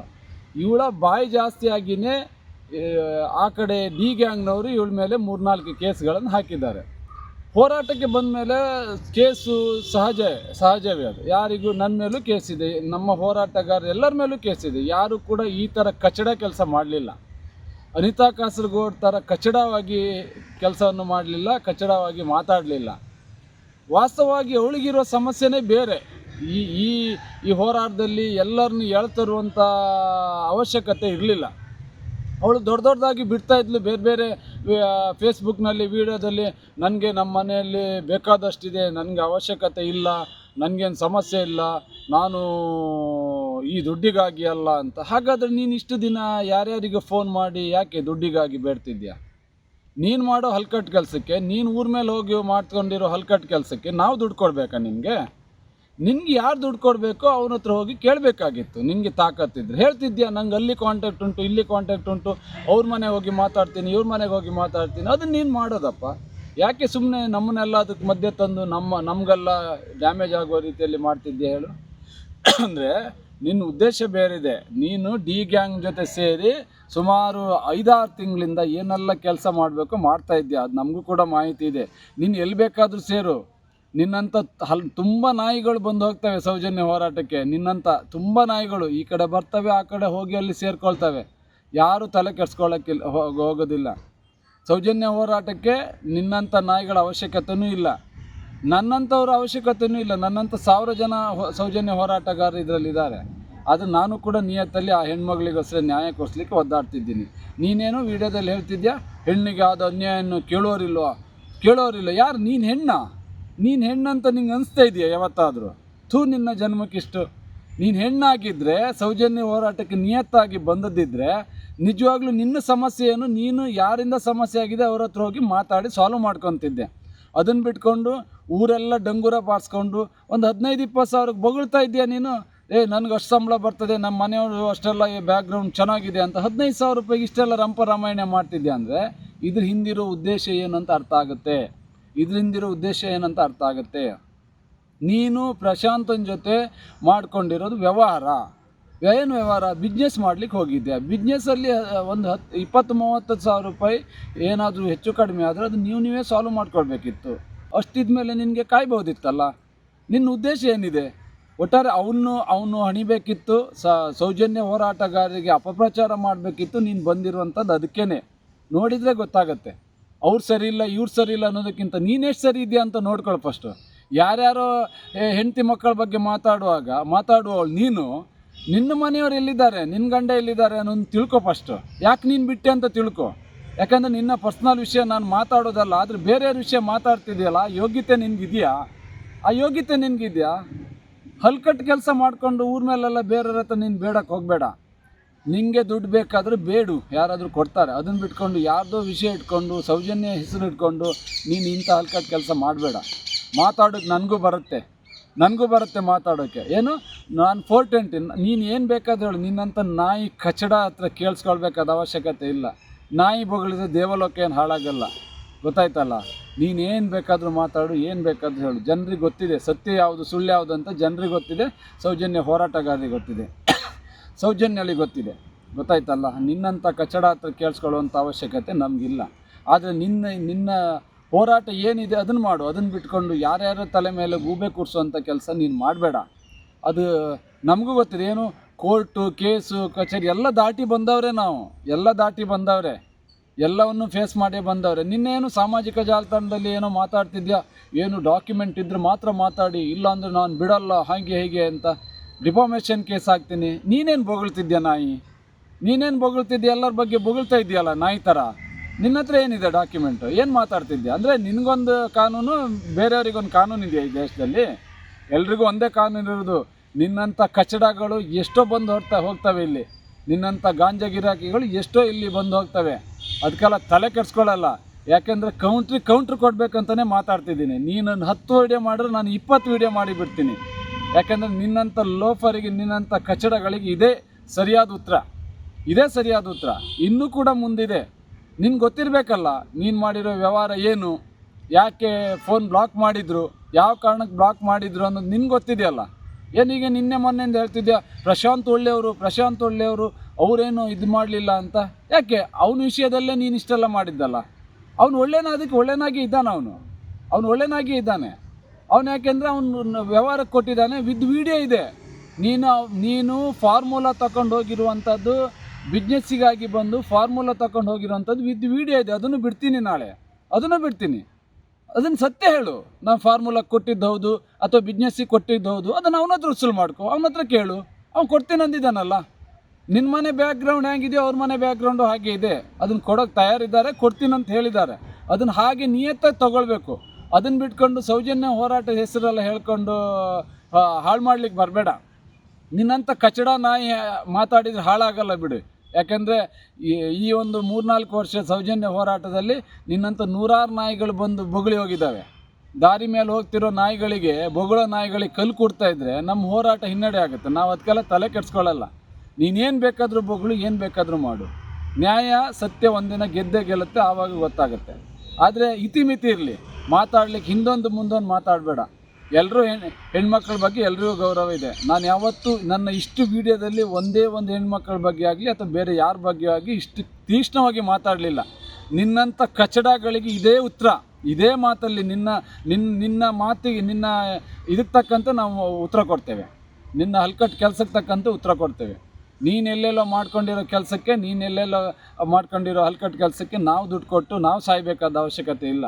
ನಿನ್ನ ದುಡ್ಡನ್ನು ಅವ್ರು ಕೊಡ್ತಾರೆ, ಅವ್ರ ಹತ್ರ ವಸೂಲು ಮಾಡ್ಕೊ. ಏನೋ ಮಾತಾಡ್ತೀನಿ ನಾಡ್ದೆಲ್ಲ ಬರ್ತದೆ, ಅದು ಮಾಡ್ಕೊ. ಅದನ್ನು ನೀ ಮೊದಲೇ ಮಾಡ್ಕೊಳ್ಬೇಕಿತ್ತು. ಇಲ್ಲಿ ಯಾರ್ಯಾರೋ ತಲೆಗೆ ಏನೇನೋ ಕಟ್ಟುವಂಥ ಕೆಲಸ ಯಾಕೆ ಮಾಡಬೇಕಿತ್ತು? ಏನು ಸೌಜನ್ಯ ಹೋರಾಟಗಾರರು ಏನೋ ಸರಿ ಇಲ್ಲ, ನಾನು ಅದಕ್ಕೆ ಹಿಂದೆ ಹೋಗ್ತಿದ್ದೀನಿ. ನಿನ್ನಂಥ ನಾಯಿಗಳ ಅವಶ್ಯಕತೆಯೇ ಸೌಜನ್ಯ ಹೋರಾಟಕ್ಕಿಲ್ಲ. ನ್ಯಾಯಯುತವಾಗಿ ಸತ್ಯವಂತರಾಗಿ ಸೌಜನ್ಯ ಹೋರಾಟಕ್ಕೆ ಎಷ್ಟು ಜನ ಬಂದರೂ ಎಲ್ಲರೂ ಸ್ವಾಗತ ಮಾಡ್ತಾರೆ. ಅವರಿಗೆ ಅಪ್ರಿಷಿಯೇಟು ಮಾಡ್ತಾರೆ. ಹೆಚ್ಚಿನ ಎಲ್ಲ ಸೌಜನ್ಯ ಹೋರಾಟಗಾರರಿಗೂ ಕೂಡ ಸಹಾಯ ಮಾಡಿದ್ದಾರೆ. ಸೌಜನ್ಯ ಹೋರಾಟಗಾರರು ಕೇಸ್ ಆದಾಗ, ಬೇರೆ ಸಮಸ್ಯೆ ಆದಾಗ ಸೌಜನ್ಯ ಹೋರಾಟಗಾರರಿಗೆ ಸಹಾಯ ಮಾಡಿದ್ದಾರೆ. ನಿನ್ನಂಥ ನಾಯಿಗಳಿಗೆ ಸಹಾಯ ಮಾಡೋದು ಹೇಗೆ? ನೀನು ಮೊದಲೇ ಕಚಡ ಇದೆಯಾ, ನಿಂಗೆ ಹೆಂಗೆ ಸಹಾಯ ಮಾಡೋಕ್ಕೆ ಬರ್ತಾರೆ ಹೇಳು? ನೀನು ಮಾಡಿರೋ ಹಲ್ಕಟ್ಟು ಕೆಲಸಕ್ಕೆ ಏನು ಸಹಾಯ ಮಾಡಬೇಕು ನಿನಗೆ? ನಿಯತ್ತಾಗಿ ಬಾ, ಸಹಾಯ ಮಾಡ್ತಾರೆ, ಈಗಲೂ ಮಾಡ್ತಾರೆ. ಅದನ್ನು ಬಿಟ್ಕೊಂಡು ಶೋಕಿ ಮಾಡಬೇಡ. ಮಾಧ್ಯಮ ನಿನ್ಗೊಬ್ಳಿಗೆ ಮಾತಾಡಿರೋದಲ್ಲ, ಎಲ್ರಿಗೂ ಇದೆ. ಫೇಸ್ಬುಕ್ ಇರ್ಬೋದು, ಸಾಮಾಜಿಕ ಜಾಲತಾಣ ಎಲ್ಲರೂ ಯೂಸ್ ಮಾಡ್ತಾರೆ, ಎಲ್ರಿಗೂ ಇದೆ. ಎಲ್ಲರ ಬಗ್ಗೆ ಕೆಟ್ಟದಾಗಿ ಮಾತಾಡಬೇಕಿದ್ರೆ ಮುಂಚೆ ನಿನ್ನ ಹಣೆ ಬಾರ ಏನು, ನಿನ್ನ ಯೋಗ್ಯತೆ ಏನು, ನೀನು ಎಲ್ಲಿಂದ ಬಂದಿದೆಯಾ, ನೀನು ಮಾಡಿರೋದು ಮ್ಯಾಟ್ರಿಮನಿಯಲ್ಲಿ ದುಡ್ಡು ಮಾಡ್ಕೊಂಡು ಓಡಿದೆಯಾ ಅಂತ ಇಡೀ ಮ್ಯಾಟ್ರಿಮನಿ ಆ ವೆಬ್ ಪೇಜೇ ತೋರಿಸ್ತದಲ್ಲ ನಿನ್ನ ಹಣೆ ಬಾರ ಏನಂತ. ಬೇರೆಯವ್ರ ಬಗ್ಗೆ ಏನು ಮಾತಾಡ್ತೀಯ ನೀನು? ಯಾರ್ಯಾರಿಗೂ ಗಂಡು ಹೆಣ್ಣಿನ ಹುಡ್ಸಿ ಕೊಡ್ತೀನಂತ ಎಲ್ಲ ಮ್ಯಾಟ್ರಿಮನಿ ಮಾಡಿಕೊಂಡು ಅದರಲ್ಲಿ ಏನೆಲ್ಲ ಮಾಡಿದ್ಯಾ ನೀನು? ಅದು ನಿನ್ನ ಹಣೆ ಬರ ಅಲ್ವಾ? ಬೇರೆಯವ್ರ ಬಗ್ಗೆ 420 ಯಾರು? ನೀನು ಕಚಡ, ನೀನು 420. ಅದನ್ನು ಬೇರೆಯವ್ರ ಮೇಲೆ ಕೂರ್ಸೋ ಕೆಲಸ ಮಾಡಬೇಡ. ನಿನ್ನಂಥ ನಾಯಿಗಳ ಹತ್ರ ಹೇಳ್ಸೋಂಥ ಕೆಲಸ ನಮ್ಮ ಯೋಗ್ಯತೆ ಬರಲಿಲ್ಲ ನಮಗೆ, ಗೊತ್ತಾಯ್ತಲ್ಲ? ನಮ್ದು ಏನಂತ ಜನರಿಗೆ ಗೊತ್ತಿದೆ, ನಮ್ಮ ಸೌಜನ್ಯ ಹೋರಾಟಗಾರರಿಗೆ ಗೊತ್ತಿದೆ. ನೀನು ಹೇಳಿ ತಿಳ್ಕೊಳ್ಬೇಕಾಗಿಲ್ಲ. ಇನ್ನೂ ಹೇಳ್ತೀನಿ ನೋಡು, ನಿನ್ನ ತಪ್ಪನ್ನು ಸರಿ ಮಾಡ್ಕೊ. ಅದನ್ನು ಬಿಟ್ಕೊಂಡು ಮತ್ತೆ ಮಾತಾಡೋಕ್ಕೆ ಹೋದರೆ ಇನ್ನೂ ಇದೆ. ನಿಂಗೆ ಗೊತ್ತಿರಬೇಕಲ್ಲ ಒಳ್ಳೆಯವ್ರು ಯಾಕೆ ಫೋನ್ ಕಾಲ್ ಇದು ಮಾಡಿರೋ ಅನ್ನೋದು ನಿನಗೂ ಗೊತ್ತಿರಬೇಕಲ್ಲ. ನೀನು ಏನು ತಪ್ಪು ಮಾಡಿದೆ ಅನ್ನೋದು ನಿನ್ಗೆ ಗೊತ್ತಿರಬೇಕಲ್ಲ. ಮುಂದಿನ ದಿನ ಅದನ್ನು ಕೂಡ ಓಪನ್ ಆಗಿ ಹೇಳ್ಬಿಡ್ತೀನಿ. ನಿನ್ನ ಹಣೆ ಬರೋಕ್ಕಿಷ್ಟು, ಅದನ್ನು ಬಿಟ್ಕೊಂಡು ಯಾರ್ಯಾರಿಗೆ ಮಾತಾಡೋದನ್ನ ಕಲಿಬೇಡ. ನಿಯತ್ತಾಗಿರು, ನಾನು ನಿಯತ್ತಾಗಿರ್ತೀನಿ. ಅದನ್ನು ಬಿಟ್ಕೊಂಡು ನೀನು ಉಲ್ಟಾ ಮಾತಾಡಿದ್ರೆ ನಾನು ಅದನ್ನೇ ಮಾತಾಡ್ತೀನಿ, ಅದೇ ರೀತಿಯಲ್ಲಿ ನಿನ್ಗೆ ಉತ್ತರ ಕೊಡ್ತೀನಿ. ದಯವಿಟ್ಟು ಸೌಜನ್ಯ ಹೋರಾಟಗಾರರಲ್ಲಿ ನಾನು ಆಡುವ ಮಾತಲ್ಲಿ ಏನಾದರೂ ಬೇಜಾರಾದರೆ, ಸಾರ್ವಜನಿಕರಲ್ಲಿ ಬೇಜಾರಾದರೆ ದಯವಿಟ್ಟು ಕ್ಷಮೆ ಇರಲಿ. ಆದರೆ ಇಂಥ ಕಚಡ ನನಗೂ ಅವ್ರಿಗೆ ಏನೂ ಸಂಬಂಧ ಇಲ್ಲ. ನನಗೆ ಕಾಲ್ ಮಾಡಿದ್ದೆ ಇವಳ ಸಮಸ್ಯೆಗೋಸ್ಕರ ನನಗೆ ಕಾಲ್ ಮಾಡಿ ಸಹಾಯ ಮಾಡಿ ಅಂತ ಕೇಳಿದ್ಲು. ಅಷ್ಟಾದಮೇಲೆ ಇವಳು ಇಷ್ಟೆಲ್ಲ ಮಾತಾಡ್ತಿದ್ದಾಳಂದರೆ ಇದ್ರ ಹಿಂದಿರೋ ಉದ್ದೇಶ ಏನು ಅಂತ ಸಾರ್ವಜನಿಕರು, ಸೌಜನ್ಯ ಹೋರಾಟಗಾರರು ತಿಳ್ಕೊಳ್ಬೇಕು ಅಷ್ಟೇ. ನಾನು ಇಷ್ಟೇ ನಿಮ್ಮ ಹತ್ರ ಮನವಿ ಮಾಡ್ಕೊಳ್ಳೋದು. ದಯವಿಟ್ಟು ಏನಾದರೂ ನನ್ನ ಮಾತಲ್ಲಿ ಏನಾದರೂ ಬೇಜಾರಾದರೆ, ಯಾರು ಸಾರ್ವಜನಿಕರಿಗೆ ಮತ್ತು ಸೌಜನ್ಯ ಹೋರಾಟರಿಗೆ ಬೇಜಾರಾದರೆ ಕ್ಷಮೆ ಇರಲಿ. ಈ ಕಚಡಕ್ಕಂತೂ ನಾನು ಕ್ಷಮೆ ಕೇಳೋದು ಇಲ್ಲ. ದಯವಿಟ್ಟು ಕ್ಷಮೆ ಇರಲಿ. ಎಲ್ರಿಗೂ ನಮಸ್ತೆ. ನಾನು ಸುಧೀರ್ ಮಲ್ಯಾಡಿ. ನಾನು ಈ ವಿಡಿಯೋ ಮಾಡುವಂತಹ ಉದ್ದೇಶ ಏನು ಅಂತ ಹೇಳಿದರೆ, ಕಳೆದ ಒಂದು ವಾರದಿಂದ ಸೋಷಿಯಲ್ ಮೀಡಿಯಾದಲ್ಲಿ ಕಾಸರಗೋಡಿನ ಒಬ್ಬರು ನಮ್ಮ ಬಗ್ಗೆ, ಹೋರಾಟಗಾರರ ಬಗ್ಗೆ ಸಾಕಷ್ಟು ಇಲ್ಲಸಲ್ಲದ ಆರೋಪಗಳನ್ನು ಮಾಡಿ ವಿಡಿಯೋಗಳನ್ನು ಹರಿಬಿಡ್ತಾ ಇದ್ದಾರೆ. ಅವ್ರ ಉದ್ದೇಶ ನಮ್ಮನ್ನು ಪ್ರಚಾರದಲ್ಲಿಡೋದಾ ಅಥವಾ ಅವ್ರ ಪ್ರಚಾರದಲ್ಲಿರುವುದಾ ಎನ್ನುವುದು ನನಗೆ ಗೊತ್ತಿಲ್ಲ. ಆದರೆ ಸ್ಪಷ್ಟನೆ, ನನ್ನ ಹೆಸರನ್ನ ಎತ್ತದಕ್ಕೋಸ್ಕರ ನಾನು ಸ್ಪಷ್ಟನೆಯನ್ನು ಕೊಡಬೇಕು. ಯಾಕಂತ ಹೇಳಿದರೆ ಸಾಕಷ್ಟು ಕರೆಗಳು ಬರ್ತಾ ಇದೆ. ಈ ಉದ್ದೇಶದಿಂದಾಗಿ ನಾನು ಸ್ಪಷ್ಟನೆಯನ್ನು ಕೊಡ್ತಾ ಇದ್ದೀನಿ. ಇಲ್ಲಾಂದರೆ ಸ್ಪಷ್ಟನೆಯನ್ನು ಕೊಡುವಂತಹ ಉದ್ದೇಶನೂ ಇರಲಿಲ್ಲ. ಸಾಕಷ್ಟು ಜನರು ಕರೆಗಳನ್ನು ಮಾಡ್ತಾ ಇದ್ದಾರೆ. ಆದ್ದರಿಂದ ನನ್ನ ಮೇಲೆ ಇಟ್ಟಿರುವಂತಹ ಎಲ್ಲ ಪ್ರೀತಿಯ ಹೋರಾಟಗಾರರಿಗೆ, ನನ್ನ ಮೇಲೆ ಇಟ್ಟಿರುವಂತಹ ಪ್ರೀತಿಗೆ ನಾನು ಮೊದಲಾಗಿ ನಿಮಗೆ ಚಿರೋಣೆಯನ್ನು ತಿಳಿಸ್ತೇನೆ. ಯಾಕೆಂತ ಹೇಳಿದರೆ ಸಾಕಷ್ಟು ಕರೆಗಳನ್ನು ಮಾಡಿ ವಿಷಯಗಳನ್ನು ತಿಳ್ಕೊಳ್ಳುವಂತಹ ಪ್ರಯತ್ನಗಳನ್ನು ನೀವು ಮಾಡಿದರೆ, ಅದನ್ನು ನಾನು ಇದೊಂದು ಸ್ಪಷ್ಟನೆಯನ್ನು ಕೊಟ್ಟು ಈ ವಿಷಯಕ್ಕೆ ನಾನು ವಿದಾಯವನ್ನು ಹೇಳ್ತೇನೆ. ಯಾಕೆಂತ ಹೇಳಿದರೆ ಕಾಸರಗೋಡಿನ ಒಬ್ಬರು ನನಗೆ ಕರೆ ಮಾಡಿದರು. ಮೇ ಬಿ 22ನೇ ತಾರೀಕು ಇರಬೇಕು. ಯಾಕಂತ ಹೇಳಿದರೆ ಅವರು ಯಾವುದೋ ಗ್ರೂಪ್ನಲ್ಲಿ ಸುಧೀರ್ ಮಲ್ಯಾಡಿ ಅವರ ನಂಬರ್ ಇದೆಯಂತ ಕೇಳಿದಾಗ ಅಲ್ಲಿ ಗ್ರೂಪ್ನಲ್ಲಿರುವಂತಹ ವ್ಯಕ್ತಿಯೊಬ್ಬರು ಆ ನಂಬರನ್ನು ಅವರಿಗೆ ಸೆಂಡ್ ಮಾಡಿದರು. ತದನಂತರ ನನಗೆ ಕಾಲ್ ಬಂತು. ಟ್ರೂ ಕಾಲರಲ್ಲಿ ಸಹ ಹೆಸರುಗಳು ಬಂದವು. ನಾನು ಯಾಕೆಂತ ಹೇಳಿದರೆ ಯಾವುದೇ ಅನ್ನೋನ್ ನಂಬರನ್ನು ನಾನು ರಿಸೀವ್ ಮಾಡದೇ ಇರೋದಿಲ್ಲ. ಅದರಿಂದ ರಿಸೀವ್ ಮಾಡಿದೆ. ತಕ್ಷಣ ನಾನು ಇಂತಿಂಥವರು, ನನಗೆ ಅನ್ಯಾಯ ಆಗಿದೆ, ಹಾಗೆ ಹೀಗೆ ಎನ್ನುವಂತಹ ಮಾತುಗಳನ್ನು ಆಡಿದರು. ನಾನು ಹೇಳಿದೆ ನಾನು ಸ್ವಲ್ಪ ಇವತ್ತು ಬ್ಯುಸಿ ಇದ್ದೇನೆ, ಆದರೆ ನಾಳೆ ನಿಮಗೆ ಮಾತಾಡ್ತೇನೆ, ಆ ವ್ಯಕ್ತಿ ಹತ್ರ ನಾನು ಮಾತಾಡ್ತೇನೆ ಎನ್ನುವಂತಹ ವಿಷಯಗಳನ್ನು ಅವತ್ತು ಹೇಳಿದೆ. ಯಾಕೆಂತ ಹೇಳಿದರೆ ಅವರು ಹಣಕಾಸಿನ ವಿಷಯವನ್ನ ಎತ್ತಿದ್ರು. ನನಗೇನೋ 21,000 ರೂಪಾಯಿ ಕೊಡ್ಲಿಕ್ಕೆ ಉಂಟು, ಹಾಗೆ ಹೀಗೆ ಎನ್ನುವಂತಹ ಮಾತುಗಳನ್ನು ಆಡಿದರು. ನನ್ನ ಹತ್ರ ಪ್ರಶಾಂತ್ ಎನ್ನುವರು ಹಣವನ್ನು ಪಡೆದಿದ್ರು.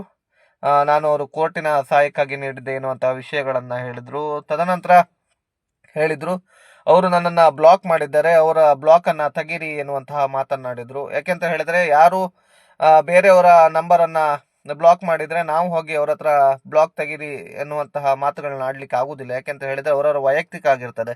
ಇವರು ವ್ಯವಹಾರಗಳನ್ನು ಮಾಡಿಕೊಂಡಿದ್ದಾರೆ. ಆ ವ್ಯವಹಾರಕ್ಕೂ ನಮಗೂ ಹಾಗೂ ಸೌಜನ್ಯ ಹೋರಾಟಗಾರರಿಗೂ ಯಾವುದೇ ರೀತಿಯ ಸಂಬಂಧಗಳಿಲ್ಲ.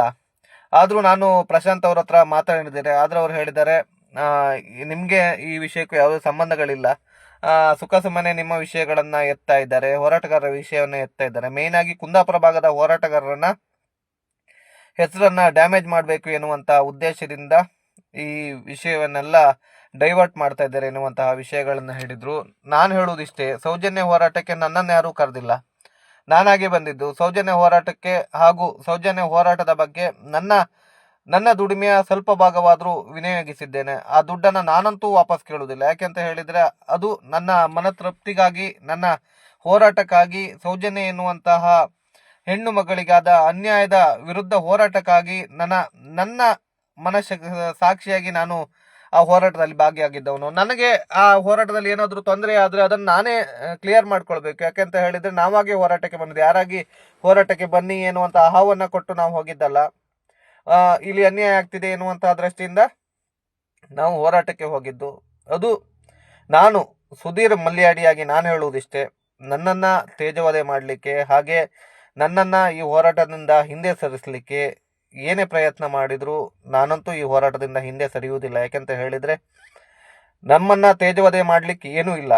ಇಲ್ಲ ಸಲ್ಲದ ಆರೋಪಗಳನ್ನು ಮಾಡಿದರೆ ನಾನು ತಲೆ ಕೆಡಿಸಿಕೊಳ್ಳುವುದಿಲ್ಲ. ಯಾಕೆಂತ ಹೇಳಿದರೆ ನನ್ನನ್ನು ಹಾಗೂ ನನ್ನ ಬಗ್ಗೆ ಗೊತ್ತಿರುವಂತಹ ಸಾಕಷ್ಟು ಜನರು ಸುಧೀರ್ ಮಲ್ಯಡಿ ಎನ್ನುವಂಥದ್ದು ಅವರಿಗೆ ಸ್ಪಷ್ಟನೆಗಳಿದೆ. ಇನ್ನುಳಿದವರಿಗೆ ಸ್ಪಷ್ಟನೆ ಕೊಡುವಂತಹ ಅಗತ್ಯತೆಯೂ ನನಗಿಲ್ಲ.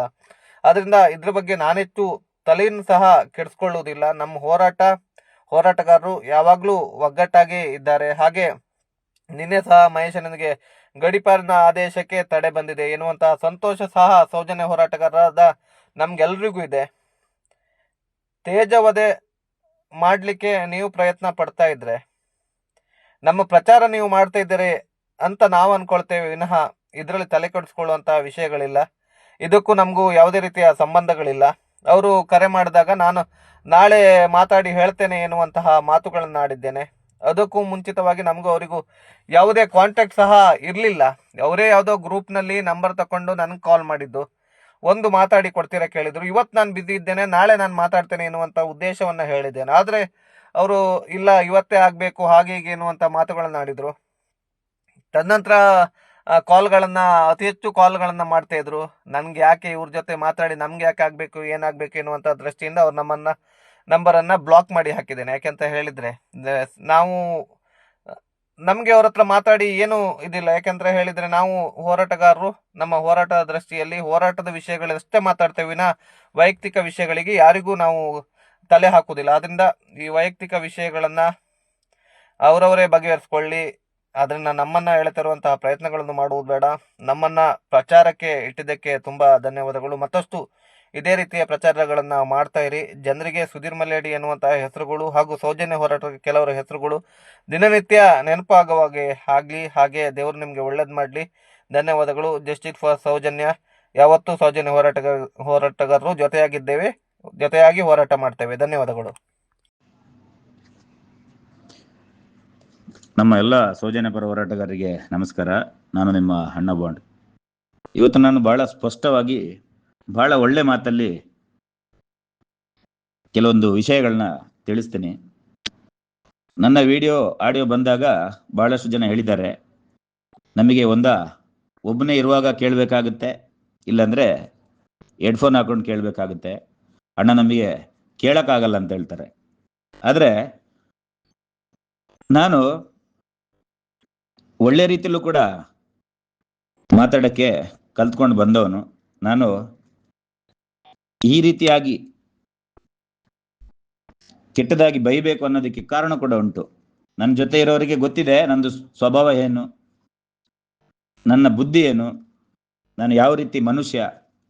ಇದು ನನ್ನ ಮನೆಯವರಿಗೆ, ನನ್ನ ಕುಟುಂಬಸ್ಥರಿಗೆ, ನನ್ನ ಸ್ನೇಹಿತರಿಗೆ, ನನ್ನ ಚೆನ್ನಾಗಿ ನೋಡ್ಕೊಂಡು ಬಂದಂಥವ್ರಿಗೆ ಗೊತ್ತಿದೆ ಅಣ್ಣ ಬಾಂಡ್ ಅಂದರೆ ಏನು ಅಂತ. ಆದರೆ ಇಷ್ಟು ಕೀಳು ಮಟ್ಟದಲ್ಲಿ ನಾವು ಬೈತೀವಿ ಅಂತ ಹೇಳಿದ್ರೆ ಅದಕ್ಕೊಂದು ಕಾರಣ ಇದೆ. ಆ ಕಾರಣ ಇಲ್ದಲೆ ನಾನು ಇಷ್ಟು ಕೆಟ್ಟದಾಗಿ ಬೈಯೋಕೆ ಯಾವತ್ತೂ ಬಂದಿಲ್ಲ. ಮೊದಲನೇದಾಗಿ ಹೇಳ್ಬೇಕಂತ ಹೇಳಿದ್ರೆ, ನಮ್ಮ ಸೌಜನ್ಯ ಅತ್ಯಾಚಾರ ಆದ ನಂತರ ಸೌಜನ್ಯಳ ತಾಯಿ ಕುಸುಮಾವತಿ ಅಕ್ಕ, ಆಮೇಲೆ ಅವ್ರದ್ದು ಹೆಣ್ಮಕ್ಳು, ಆಮೇಲೆ ಪ್ರಸನ್ನ ರವಿಯವರು,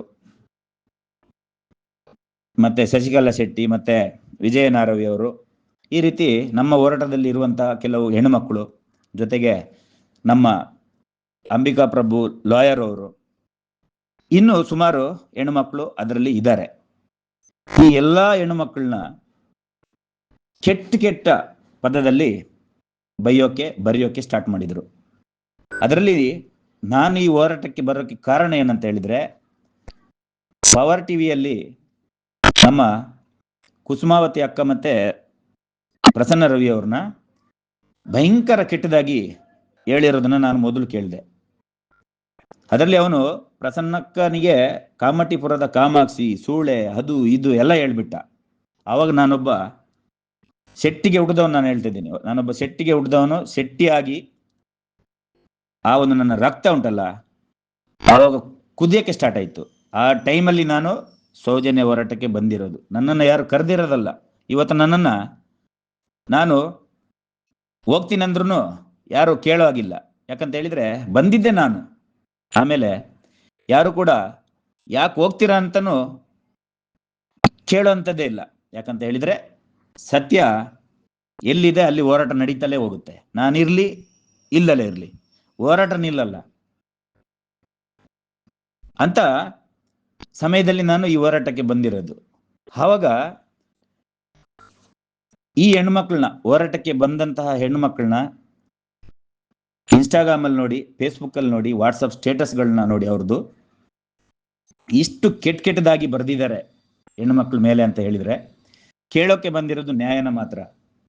ಆ ನ್ಯಾಯನ ಕೊಂದವರು ಯಾರು, ಅತ್ಯಾಚಾರಿಗಳು ಯಾರು ಅಂತ ಮಾತ್ರ ಕೇಳ್ಕೊಂಡು ಬಂದಿದ್ದಾರೆ ವಿನಃ ನಮ್ಮ ಹೋರಾಟದಲ್ಲಿ ಸೌಜನ್ಯ ಪರ ಇರುವಂಥವ್ರು ಯಾರು ಕೂಡ ಯಾರನ್ನು ಕೆಟ್ಟದಾಗಿ ಬರೆಯೋಕ್ಕೆ ಎಲ್ಲೂ ಹೋಗಿಲ್ಲ, ಕೆಟ್ಟದಾಗಿ ಹೇಳಕ್ಕೆ ಹೋಗಿಲ್ಲ.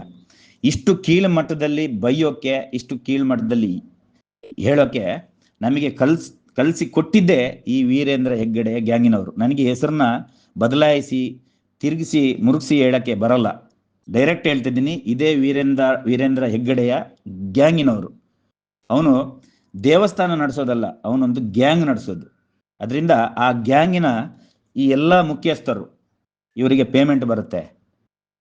ಅದರಲ್ಲಿ ಮೊದಲನೇದಾಗಿ ನೋಡಿ ಪವರ್ ಟಿವಿ, ಆಮೇಲೆ ಕಾಳೆ ನ್ಯೂಸ್, ಹೆಸರು ಕೇಳಿರ್ಬೋದು, ಕಾಳೆ ನ್ಯೂಸ್ ಅಂತ, ವಸಂತ್ ಗಿಳಿಯಾರ್, ಆಮೇಲೆ ದೀಪಕ್ ಶೆಟ್ಟಿ, ನವೀನ್ ಗೌಡ, ಸುಕೇಶ್ ಕುಮಾರ್, ಸುನಿಲ್ ಪಣಿಪಿಲ, ಆಮೇಲೆ ದೀಕ್ಷಿತ್ ಕೊಣಾಜೆ, ಶುಭ, ಅಮಿತ್ ಬಜ್ಪೆ. ಕೊನೆಯದಾಗಿ ಇವಾಗ ಇವರ ಗ್ಯಾಂಗಿಗೆ ಎಂಟ್ರಿ ಆಗಿರೋದು ಯಾರಂತ ಹೇಳಿದ್ರೆ ಅದು ಅನಿತಾ ಕಾಸರಗೋಡು ಅಲಿಯಾಸ್ ರಾಧಿಕಾ ಕಾಸರಗೋಡು. ಇವರೆಲ್ಲ ಸೇರ್ಕೊಂಡು ಇವತ್ತು ಏನು ಮಾಡಿದ್ದಾರೆ ಅಂತ ಹೇಳಿದ್ರೆ ಇವಳನ್ನ ಇಟ್ಕೊಬಿಟ್ಟಿದ್ದಾರೆ. ಯಾಕಂತ ಹೇಳಿದ್ರೆ ಇವಳು ಕೂಡ ಒಂದು ಮಾನಸಿಕ, ಇವಳು ಹಣ ಸಿಗುತ್ತೆ ಅಂದಾಗ ಎಲ್ಲಿಗೂ ಪಲ್ಟಿ ಹೊಡೆಯುವಂಥವಳು. ಇವಳನ್ನ ಇವತ್ತು ಇಟ್ಕೊಬಿಟ್ಟಿದ್ದಾರೆ. ಇವಾಗ ಇವಳು ಚಿಕ್ಕ ಮಗು ಥರ ಏನು ಮಾಡ್ತಿದ್ದಾಳೆ ಅಂತ ಹೇಳಿದ್ರೆ ನಾನು ಹೋಗ್ತೀನಿ, ನಾನು ಹೋರಾಟದಲ್ಲಿ ಇರಲ್ಲ, ನಾನು ಹೋಗ್ತೀನಿ. ಇವಳು ದಿ ರಾಮಾಯಣ ಶುರುವಾಗ್ಬಿಟ್ಟಿದೆ. ನೀನು ಹೋಗೋದೇ ಆದ್ರೆ ನೀನು ಬಂದಿದ್ಯಾ? ಯಾವಾಗ ನೀನು ಹೋರಾಟಕ್ಕೆ ಬಂದು ಮಾಡಿದ್ದೇನು? ಈಗ ಹೋಗ್ತೀನಿ ಅಂತ ಹೇಳಿದ್ರೆ ನಿನ್ನನ್ನು ಯಾರು ತಡೆದು ನಿಲ್ಲಿಸ್ತಾ ಇದ್ದಾರೆ? ಮಹೇಶ್ ಶೆಟ್ರು ನಿನ್ನನ್ನು ತಡೆದು ನಿಲ್ಲಿಸ್ತಾ ಇದ್ದಾರಾ? ತಮ್ಮಣ್ಣ ಶೆಟ್ರು ಎಲ್ಲಾದ್ರೆ ಬಂದು ಇಲ್ಲ ನೀನು ಹೋಗ್ಬೇಡಮ್ಮ, ನೀನ್ ನಮಗೆ ಬೇಕು, ಹೋರಾಟದಲ್ಲಿ ನೀನ್ ಇದ್ದಿದ್ದಕ್ಕೆ ಇಷ್ಟೆಲ್ಲ ಆಗಿರೋದು, ನೀನ್ ಎಲ್ಲಿಗೂ ಹೋಗ್ಬಾರ್ದು ಅಂತ ತಮ್ಮಣ್ಣ ಹೇಳಿದ್ರಾ? ಇಲ್ಲಲ್ಲ. ಈಗ ಹೇಳ್ತಾಳೆ ತಮ್ಮಣ್ಣ ಶೆಟ್ರು ನನ್ನ ಹತ್ರ ಚೆನ್ನಾಗಿದ್ದಾರೆ, ಪ್ರಸನ್ನಕ್ಕವ್ರು ಚೆನ್ನಾಗಿದ್ದಾರೆ ಅಂತ ಹೇಳ್ತಾಳೆ. ಮಹೇಶ್ ಶೆಟ್ರು ನನ್ನ ಹತ್ರ ನಿನ್ನೆನೆ ಮಾತಾಡಿದ್ರು ಅಂತ ಹೇಳ್ತಾಳೆ. ಇರ್ಲಿ, ನಿನ್ನ ಹತ್ರ ಮಾತಾಡಿದ್ದೆ ಆದ್ರೆ ತಮ್ಮಣ್ಣ ಶೆಟ್ರು ನನಗೆ ಫೋನ್ ಮಾಡಿ ಹೇಳಿ, ಅನಿತಾಗೆ ಏನು ಹೇಳಬೇಡಿ, ಅವಳು ನಮಗೆ ಬಹಳ ಬೇಕಾದವಳು ಅಂತ ಅವ್ರು ಹೇಳಿ.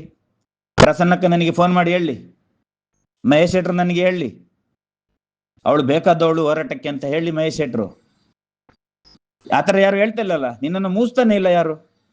ನಿನಗ ಆತರ ಅನ್ನಿಸ್ತಾ ಉಂಟು ಅಷ್ಟೇ. ನಾನು ಹೋದ್ರೆ ಹೋರಾಟ ಏನೋ ನಿಂತು ಬಿಡುತ್ತೆ ಅಂತ. ಹೋರಾಟ ನಿಲ್ಲೋದು ಬಿಡು, ನಮ್ದು ಒಂದು ರೋಮನು ಅಲ್ಲಾಡಲ್ಲ. ಹಾಗಾಗಿ ಇವತ್ತಿನ ದಿವಸ ಇವಳು ಒಂದು ಸಣ್ಣ ವಿಷಯನ ಇಟ್ಕೊಂಡು ಎಲ್ಲೋ ಒಂದು ಇವರು ಮಾಡಿದಂಥ ವ್ಯವಹಾರ, ಇವರಲ್ಲಿ ಇದ್ದಂಥ ಏನೋ ಸಂಬಂಧ, ಅದರಲ್ಲಿ ಹಣ ಕಳ್ಕೊಂಡ್ಲು ಅಂತ ಹೇಳ್ಬಿಟ್ಟು ಇವತ್ತು ಬಂದು ಹೋರಾಟದಲ್ಲಿ ಇರುವಂಥವ್ರನ್ನ ಟಾರ್ಗೆಟ್ ಮಾಡಿದ್ಲು. ಇವಳ ಹಿಂದೆ ನಾನು ಹೆಸರೆಲ್ಲ ಮೊದಲೇ ಹೇಳ್ಬಿಟ್ಟೆ. ಇವ್ರದ್ದೆಲ್ಲ ಇವತ್ತಿನ ದಿವಸ ಕೈವಾಡ, ಅವರ ಬುದ್ಧಿವಂತಿಕೆ ಇವಳ ತಲೆಗೆ ಬಂದಿದೆ. ಅದರಿಂದ ಇವಳು ಮಾನಸಿಕ ಆಗಿ ಏನ್ ಮಾಡಿದ್ದಾಳೆ ಅಂತ ಹೇಳಿದ್ರೆ ಹೇಗಾದ್ರೂ ಮಾಡಿ ಹಣ ಮಾಡಬೇಕು, ಅಷ್ಟು ಮಾತ್ರ ಕೆಲಸ ಇವಾಗ ಅವಳದು. ಅದು ಎಲ್ಲಿಂದಾದ್ರೂ ಸರಿ ಕೈಗೆ ಹಣ ಬರಲಿ ಅಂತ. ಆ ಒಂದು ಕಾರಣಕ್ಕೆ ಇವತ್ತು ನನ್ನ ಹೆಸರನ್ನ ಮಧ್ಯೆಗೆ ಹಾಕಿದ್ಲು. ನಾನು ಎಲ್ಲಾದ್ರೆ ಅವಳಿಗೆ ಅನ್ಯಾಯ ಮಾಡಿದ್ದೆ, ಅವಳ ದುಡ್ಡಿನ ವಿಷಯದಲ್ಲಿ ನಾನೆಲ್ಲಾದ್ರೆ ಇದ್ದೀನಿ ಅನ್ನೋದಾದ್ರೆ ನಾನು ಒಪ್ಕೊಳ್ತೀನಿ. ಅವಳು ಏನು ಹೇಳಿದ್ರು ಒಪ್ಕೊಳ್ತೀನಿ. ಅದು ಬಿಟ್ಟು ಸುಮ್ಮನೆ ನಮ್ಮ ಹೋರಾಟದಲ್ಲಿ ಇರುವಂತವ್ರದ್ದು ಮೊದಲು ಎಲ್ಲರದ್ದು ಹೆಸರು ಹೇಳಿದ್ಲು, ಅವರೆಲ್ಲ ಸುಮ್ಮನೆ ಆಗ್ಬಿಟ್ರು. ಗಿರೀಶ್ ಅವರು ಸುಮ್ಮನಾದ್ರು, ಜಯಂತ್ ಅವರು ಸುಮ್ಮನಾದ್ರು, ಇನ್ನು ಯಾರ್ಯಾರ್ದು ಹೆಸರು ಹೇಳಿದ್ರು ಅವರೆಲ್ಲ ಸುಮ್ಮನೆ ಆದ್ರು. ಕೊನೆಗೆ ಬಂದ್ಲು ನನ್ನ ಹತ್ರ. ಅವಳಿಗೆ ಗೊತ್ತಿತ್ತು ಅವಳಿಗೆ ಮಾಡ್ಬೇಕಾಗಿದ್ದಿದ್ದು ಏನಂದ್ರೆ ಯಾರಾದ್ರೂ ಒಬ್ರು ಸಿಟ್ಟಿಗೆ ಎದ್ದೇಳ್ಬೇಕು. ಅಂಥವ್ರು ಯಾರು ಅವಳಿಗೆ ಸಿಗ್ಲಿಲ್ಲ ಹೋರಾಟದಲ್ಲಿ. ಅವಾಗ ಅವಳಿಗೆ ನೆನಪಾಗಿದ್ದ ಅಣ್ಣ ಬೋಂಡ್, ನನ್ನ ಇಟ್ಕೊಬಿಟ್ಲು. ನಾನು ಬಹಳ ಚೆನ್ನಾಗಿ ಮಾತಾಡೋನು. ನನಗೆ ನನ್ನ ಬಾಯಲ್ಲಿ ಸಣ್ಣ ಮಕ್ಕಳನ್ನು ಬಾರೋ ಹೋಗ ಅನ್ನೋ ಅಭ್ಯಾಸ ಇಲ್ಲ ನನಗೆ. ಸಣ್ಣ ಮಕ್ಕಳನ್ನ, ನನ್ನಕ್ಕಿಂತ ಒಂದು ಎಕ್ಸಾಂಪಲ್ ಒಂದು 10 ವರ್ಷ 20 ವರ್ಷದ ಹುಡುಗರನ್ನು ನಾನು ಬಾರ ಹೋಗಂತ ನಾನು ಕರೆಯಲ್ಲ, ಬಹಳ ಮರ್ಯಾದೆ ಕೊಟ್ಟು ಕರಿತೇನೆ. ಒಂದ ತಮ್ಮ ಅಂತೀನಿ, ಒಂದ ಅವನ್ನೇ ಅಣ್ಣ ಅಂತೀನಿ, ಇಲ್ಲಾಂದ್ರೆ ಬನ್ನಿ ಹೋಗಿ ಅಂತ ಮಾತಾಡ್ತೀನಿ, ಚೆನ್ನಾಗಿ ಮಾತಾಡ್ತೀನಿ. ಅದರಲ್ಲಿ ನನಗೆ ಏನು ಮರ್ಯಾದೆ ಕಡಿಮೆ ಆಗುತ್ತೆ ಅಂತ ನಾನು ಯಾವತ್ತೂ ಯೋಚನೆ ಮಾಡಿಲ್ಲ. ನಾನು ಚೆನ್ನಾಗಿ ಮಾತಾಡ್ತೀನಿ, ನನಗೆ ಅದು ಚೆನ್ನಾಗಿ ಗೊತ್ತಿದೆ. ಆದ್ರೆ ನನ್ನನ್ನ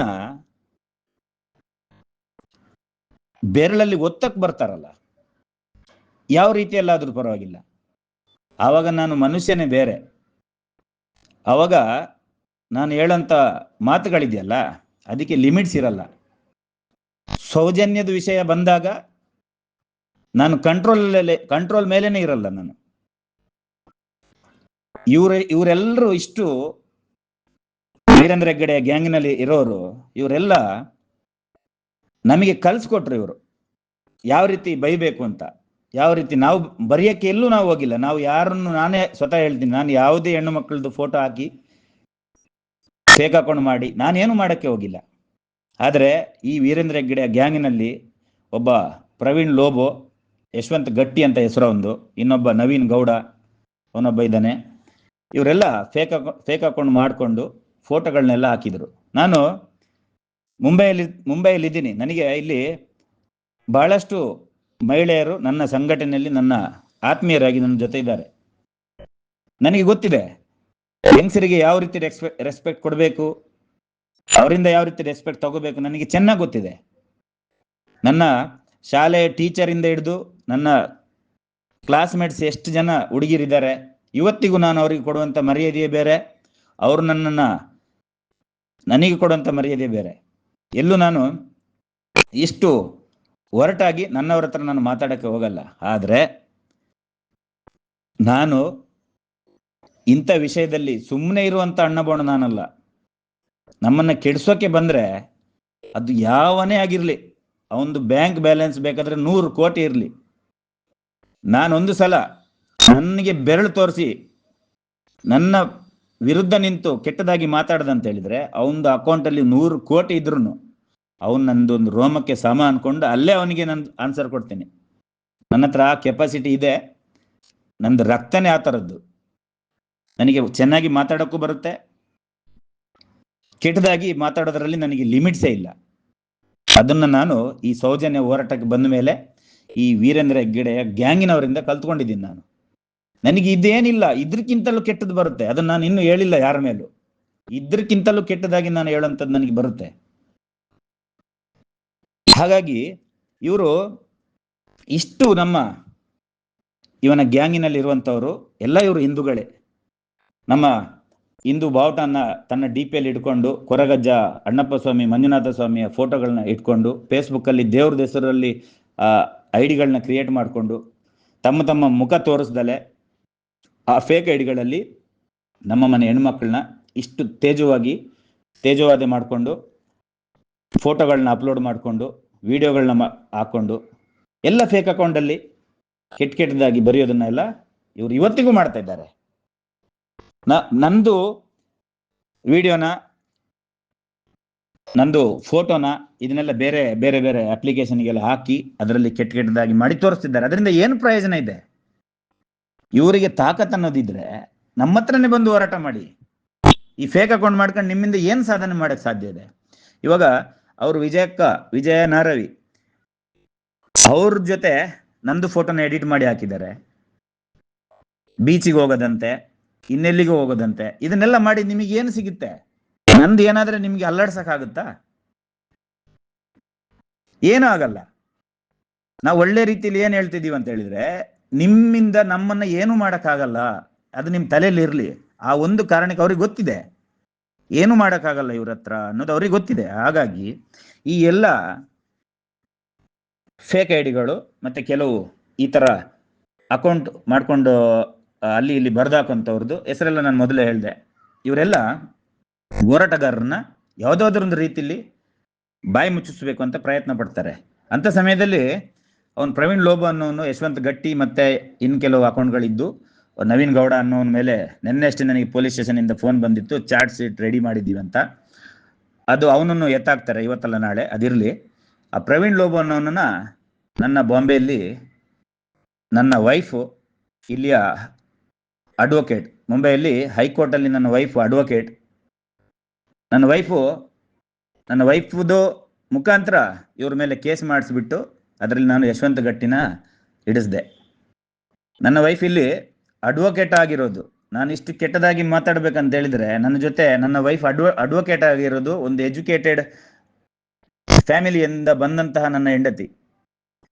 ಇವ್ರ ತರ ಮಾತಾಡೋದ್ರಿಂದ ನನ್ನನ್ನು ಜನ ಇನ್ಯಾವುದೇ ರೀತಿಯಲ್ಲಿ ಯೋಚನೆ ಮಾಡ್ತಾರೆ ಅನ್ನೋದಾದ್ರೆ, ಅದಕ್ಕೆ ನಾನೊಂದು ಕ್ಲಿಯರಿಫಿಕೇಶನ್ ಕೊಡ್ತಾ ಇದ್ದೀನಿ. ನಾನು ಅದೇನೋ ಹೇಳ್ತಾರೆ ತುಳುವಲ್ಲಿ ಲಾಟ್ಪೋಟ್ ಅಂತ, ಆ ಲಾಟ್ಪೋಟ್ ಫ್ಯಾಮಿಲಿಯಿಂದ ನಾನು ಬಂದಿಲ್ಲ.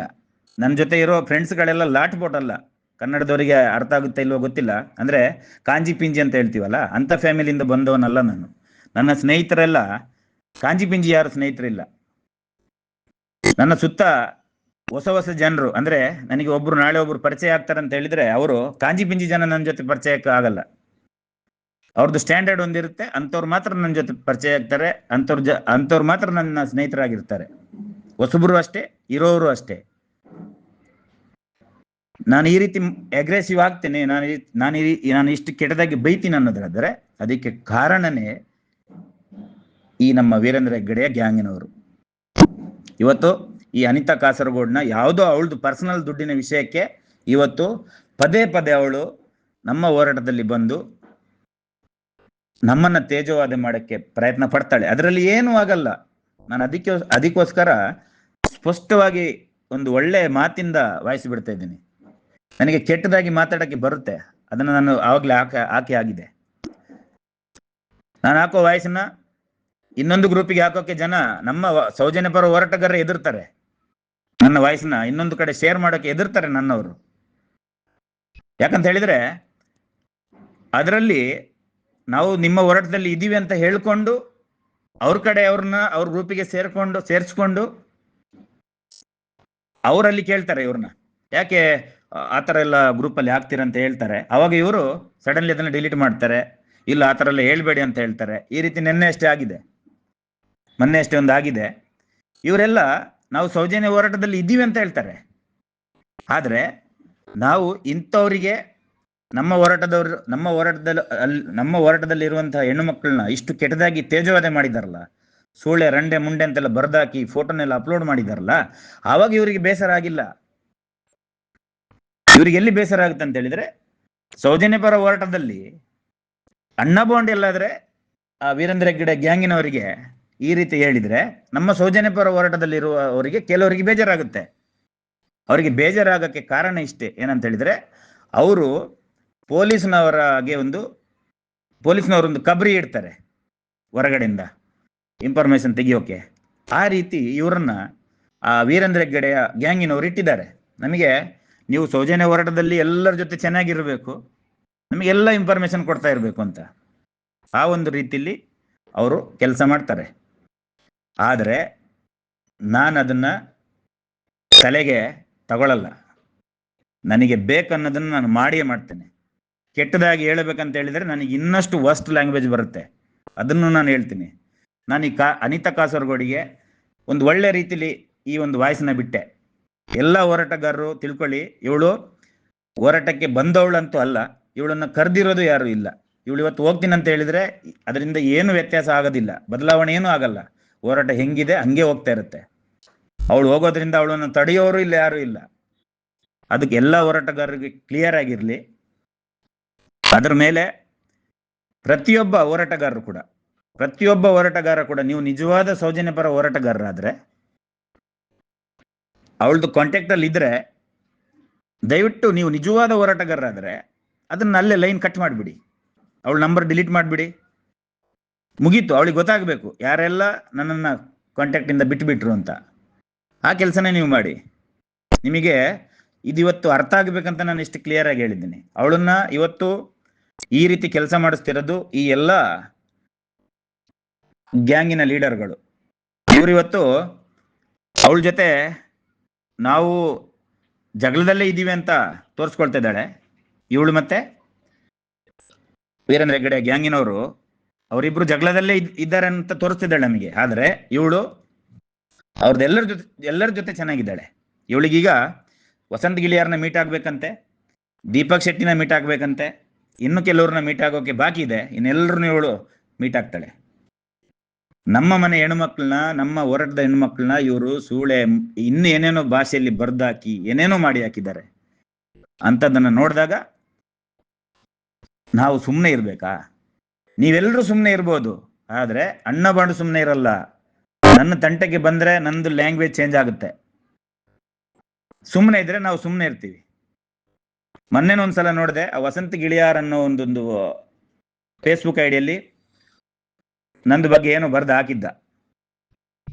ನಾನು ಅದನ್ನ ನೋಡದೆ ಸುಮ್ಮನಾಗಿದ್ದೀನಿ. ಸಮಯ ಬಂದ್ರೆ ನನಗೆ ಗೊತ್ತಿದೆ ಯಾರನ್ನ ಯಾವಾಗ ಎಲ್ಲಿ ಎಳಿಬೇಕಂತ. ಸುಮ್ಮನೆ ಕೂರಂತವನ್ ನಾನಲ್ಲ, ಅದು ಎಲ್ರಿಗೂ ಗೊತ್ತಿದೆ. ಹಾಗಾಗಿ ನಾನು ಬರೀ ಕೆಟ್ಟದ್ದು ಮಾತಾಡ್ತೀನಿ ಅಂತ ಯಾರು ತಿಳ್ಕೊಬೇಡಿ. ಒಳ್ಳೆ ರೀತಿಯಲ್ಲಿ ಮಾತಾಡೋಕೆ ಬರುತ್ತೆ. ಅದಕ್ಕೆ ಇದನ್ನ ಇವತ್ತೆಲ್ಲ ನಿಮಗೆ ಕ್ಲಿಯರ್ ಆಗಿ ಹೇಳಿದ್ದೀನಿ. ಈ ಅನಿತಾ ಕಾಸರಗೋಡು ಏನು ಮಾಡ್ತಿದ್ದಾಳೆ ಅಂತ ಹೇಳಿದ್ರೆ, ಇವಳು ಇವತ್ತಿನ ದಿವಸ ಹೋರಾಟದಲ್ಲಿ ಇರುವಂಥವ್ರನ್ನ ಒಬ್ರಿಗೊಬ್ರು ಜಗಳ ಮಾಡ್ಕೊಳ್ಳಿ ಅದನ್ನ ಪ್ರಯತ್ನ ಪಡ್ತಿದ್ದಾಳೆ. ಅದರಿಂದ ಏನೂ ಆಗಲ್ಲ. ಇಲ್ಲಿ ಯಾರು ಜಗಳ ಆಡ್ತಾ ಇಲ್ಲ. ಅವಳದು ಬಗ್ಗೆ ಬರೀ ಕಾಮಿಡಿ ನಡೀತಾ ಇದೆ. ತಮಾಷೆಗಾಗಿ ಅವಳನ್ನ ಇವತ್ತು ಎಲ್ಲ ಒಂದು ಗೇಲಿ ಮಾಡ್ತಾ ಇದ್ದಾರೆ. ಒಂದ್ಸಲ ನಮಿಗೂ ಪಾಪ ಅನಿಸುತ್ತೆ. ನಾನು ಕೂಡ ಕೆಟ್ಟದಾಗಿ ಬೈದಾಗಿದೆ ಅವಳಿಗೆ. ಪದೇ ಪದೇ ಅವಳು ಅದನ್ನೇ ಮಾಡ್ತಾ ಹೋದ್ರೆ ನಾನು ಸುಮ್ಮನೆ ಕೂರೋನಲ್ಲ. ಅವಳು ನಾನು ಅಲ್ಲಿಗೆ ಹೋಗಿ ಕೇಸ್ ಹಾಕಿಸ್ತೇನೆ, ಇಲ್ಲಿ ಹೋಗಿ ಹಾಕಿಸ್ತೇನೆ, ನೀನು ಹಾಕ್ಸು, ಎಲ್ಲಿ ಬೇಕಾದ್ರೆ ಹೋಗಿ ಹಾಕ್ಸು. ಆದ್ರೆ ನನ್ನ ತಂಟೆಗೆ ನೀನು ಬಂದ್ರೆ ನಾನು ನಿನ್ನನ್ನ ಒಂದು ಹೆಣ್ಣು ಮಗಳು ಅಂತನೂ ನೋಡಲ್ಲ. ನಿನಗೆ ಯಾವ ರೀತಿಯಲ್ಲೂ ನಾನು ನಿನಗೆ ಮರ್ಯಾದೆ ಕೊಡಲ್ಲ. ಇದು ನನ್ನ ಒಳ್ಳೆಯ ಭಾಷೆಯಲ್ಲಿ ಒಂದು ಚೆನ್ನಾಗಿ ಒಂದು ವಾಯ್ಸ್ ಬಿಟ್ಟಿದ್ದೀನಿ. ಎಲ್ರಿಗೂ ಧನ್ಯವಾದ. ಇವಾಗಲಾದರೂ ನಮ್ಮ ಎಲ್ಲ ಸೌಜನ್ಯಪರ ಗ್ರೂಪ್ನವರು ಎಲ್ಲ ಗ್ರೂಪಿಗೆ ಈ ವಾಯ್ಸ್ನ ಶೇರ್ ಮಾಡ್ಬೋದು. ಯಾಕಂತ ಹೇಳಿದ್ರೆ ಅಣ್ಣ ಬಾಂಡ್ ಇದರಲ್ಲಿ ಚೆನ್ನಾಗಿ ಮಾತಾಡಿದ್ದಾನೆ. ಜೈ ಹಿಂದ್, ಜೈ ಭಾರತ್.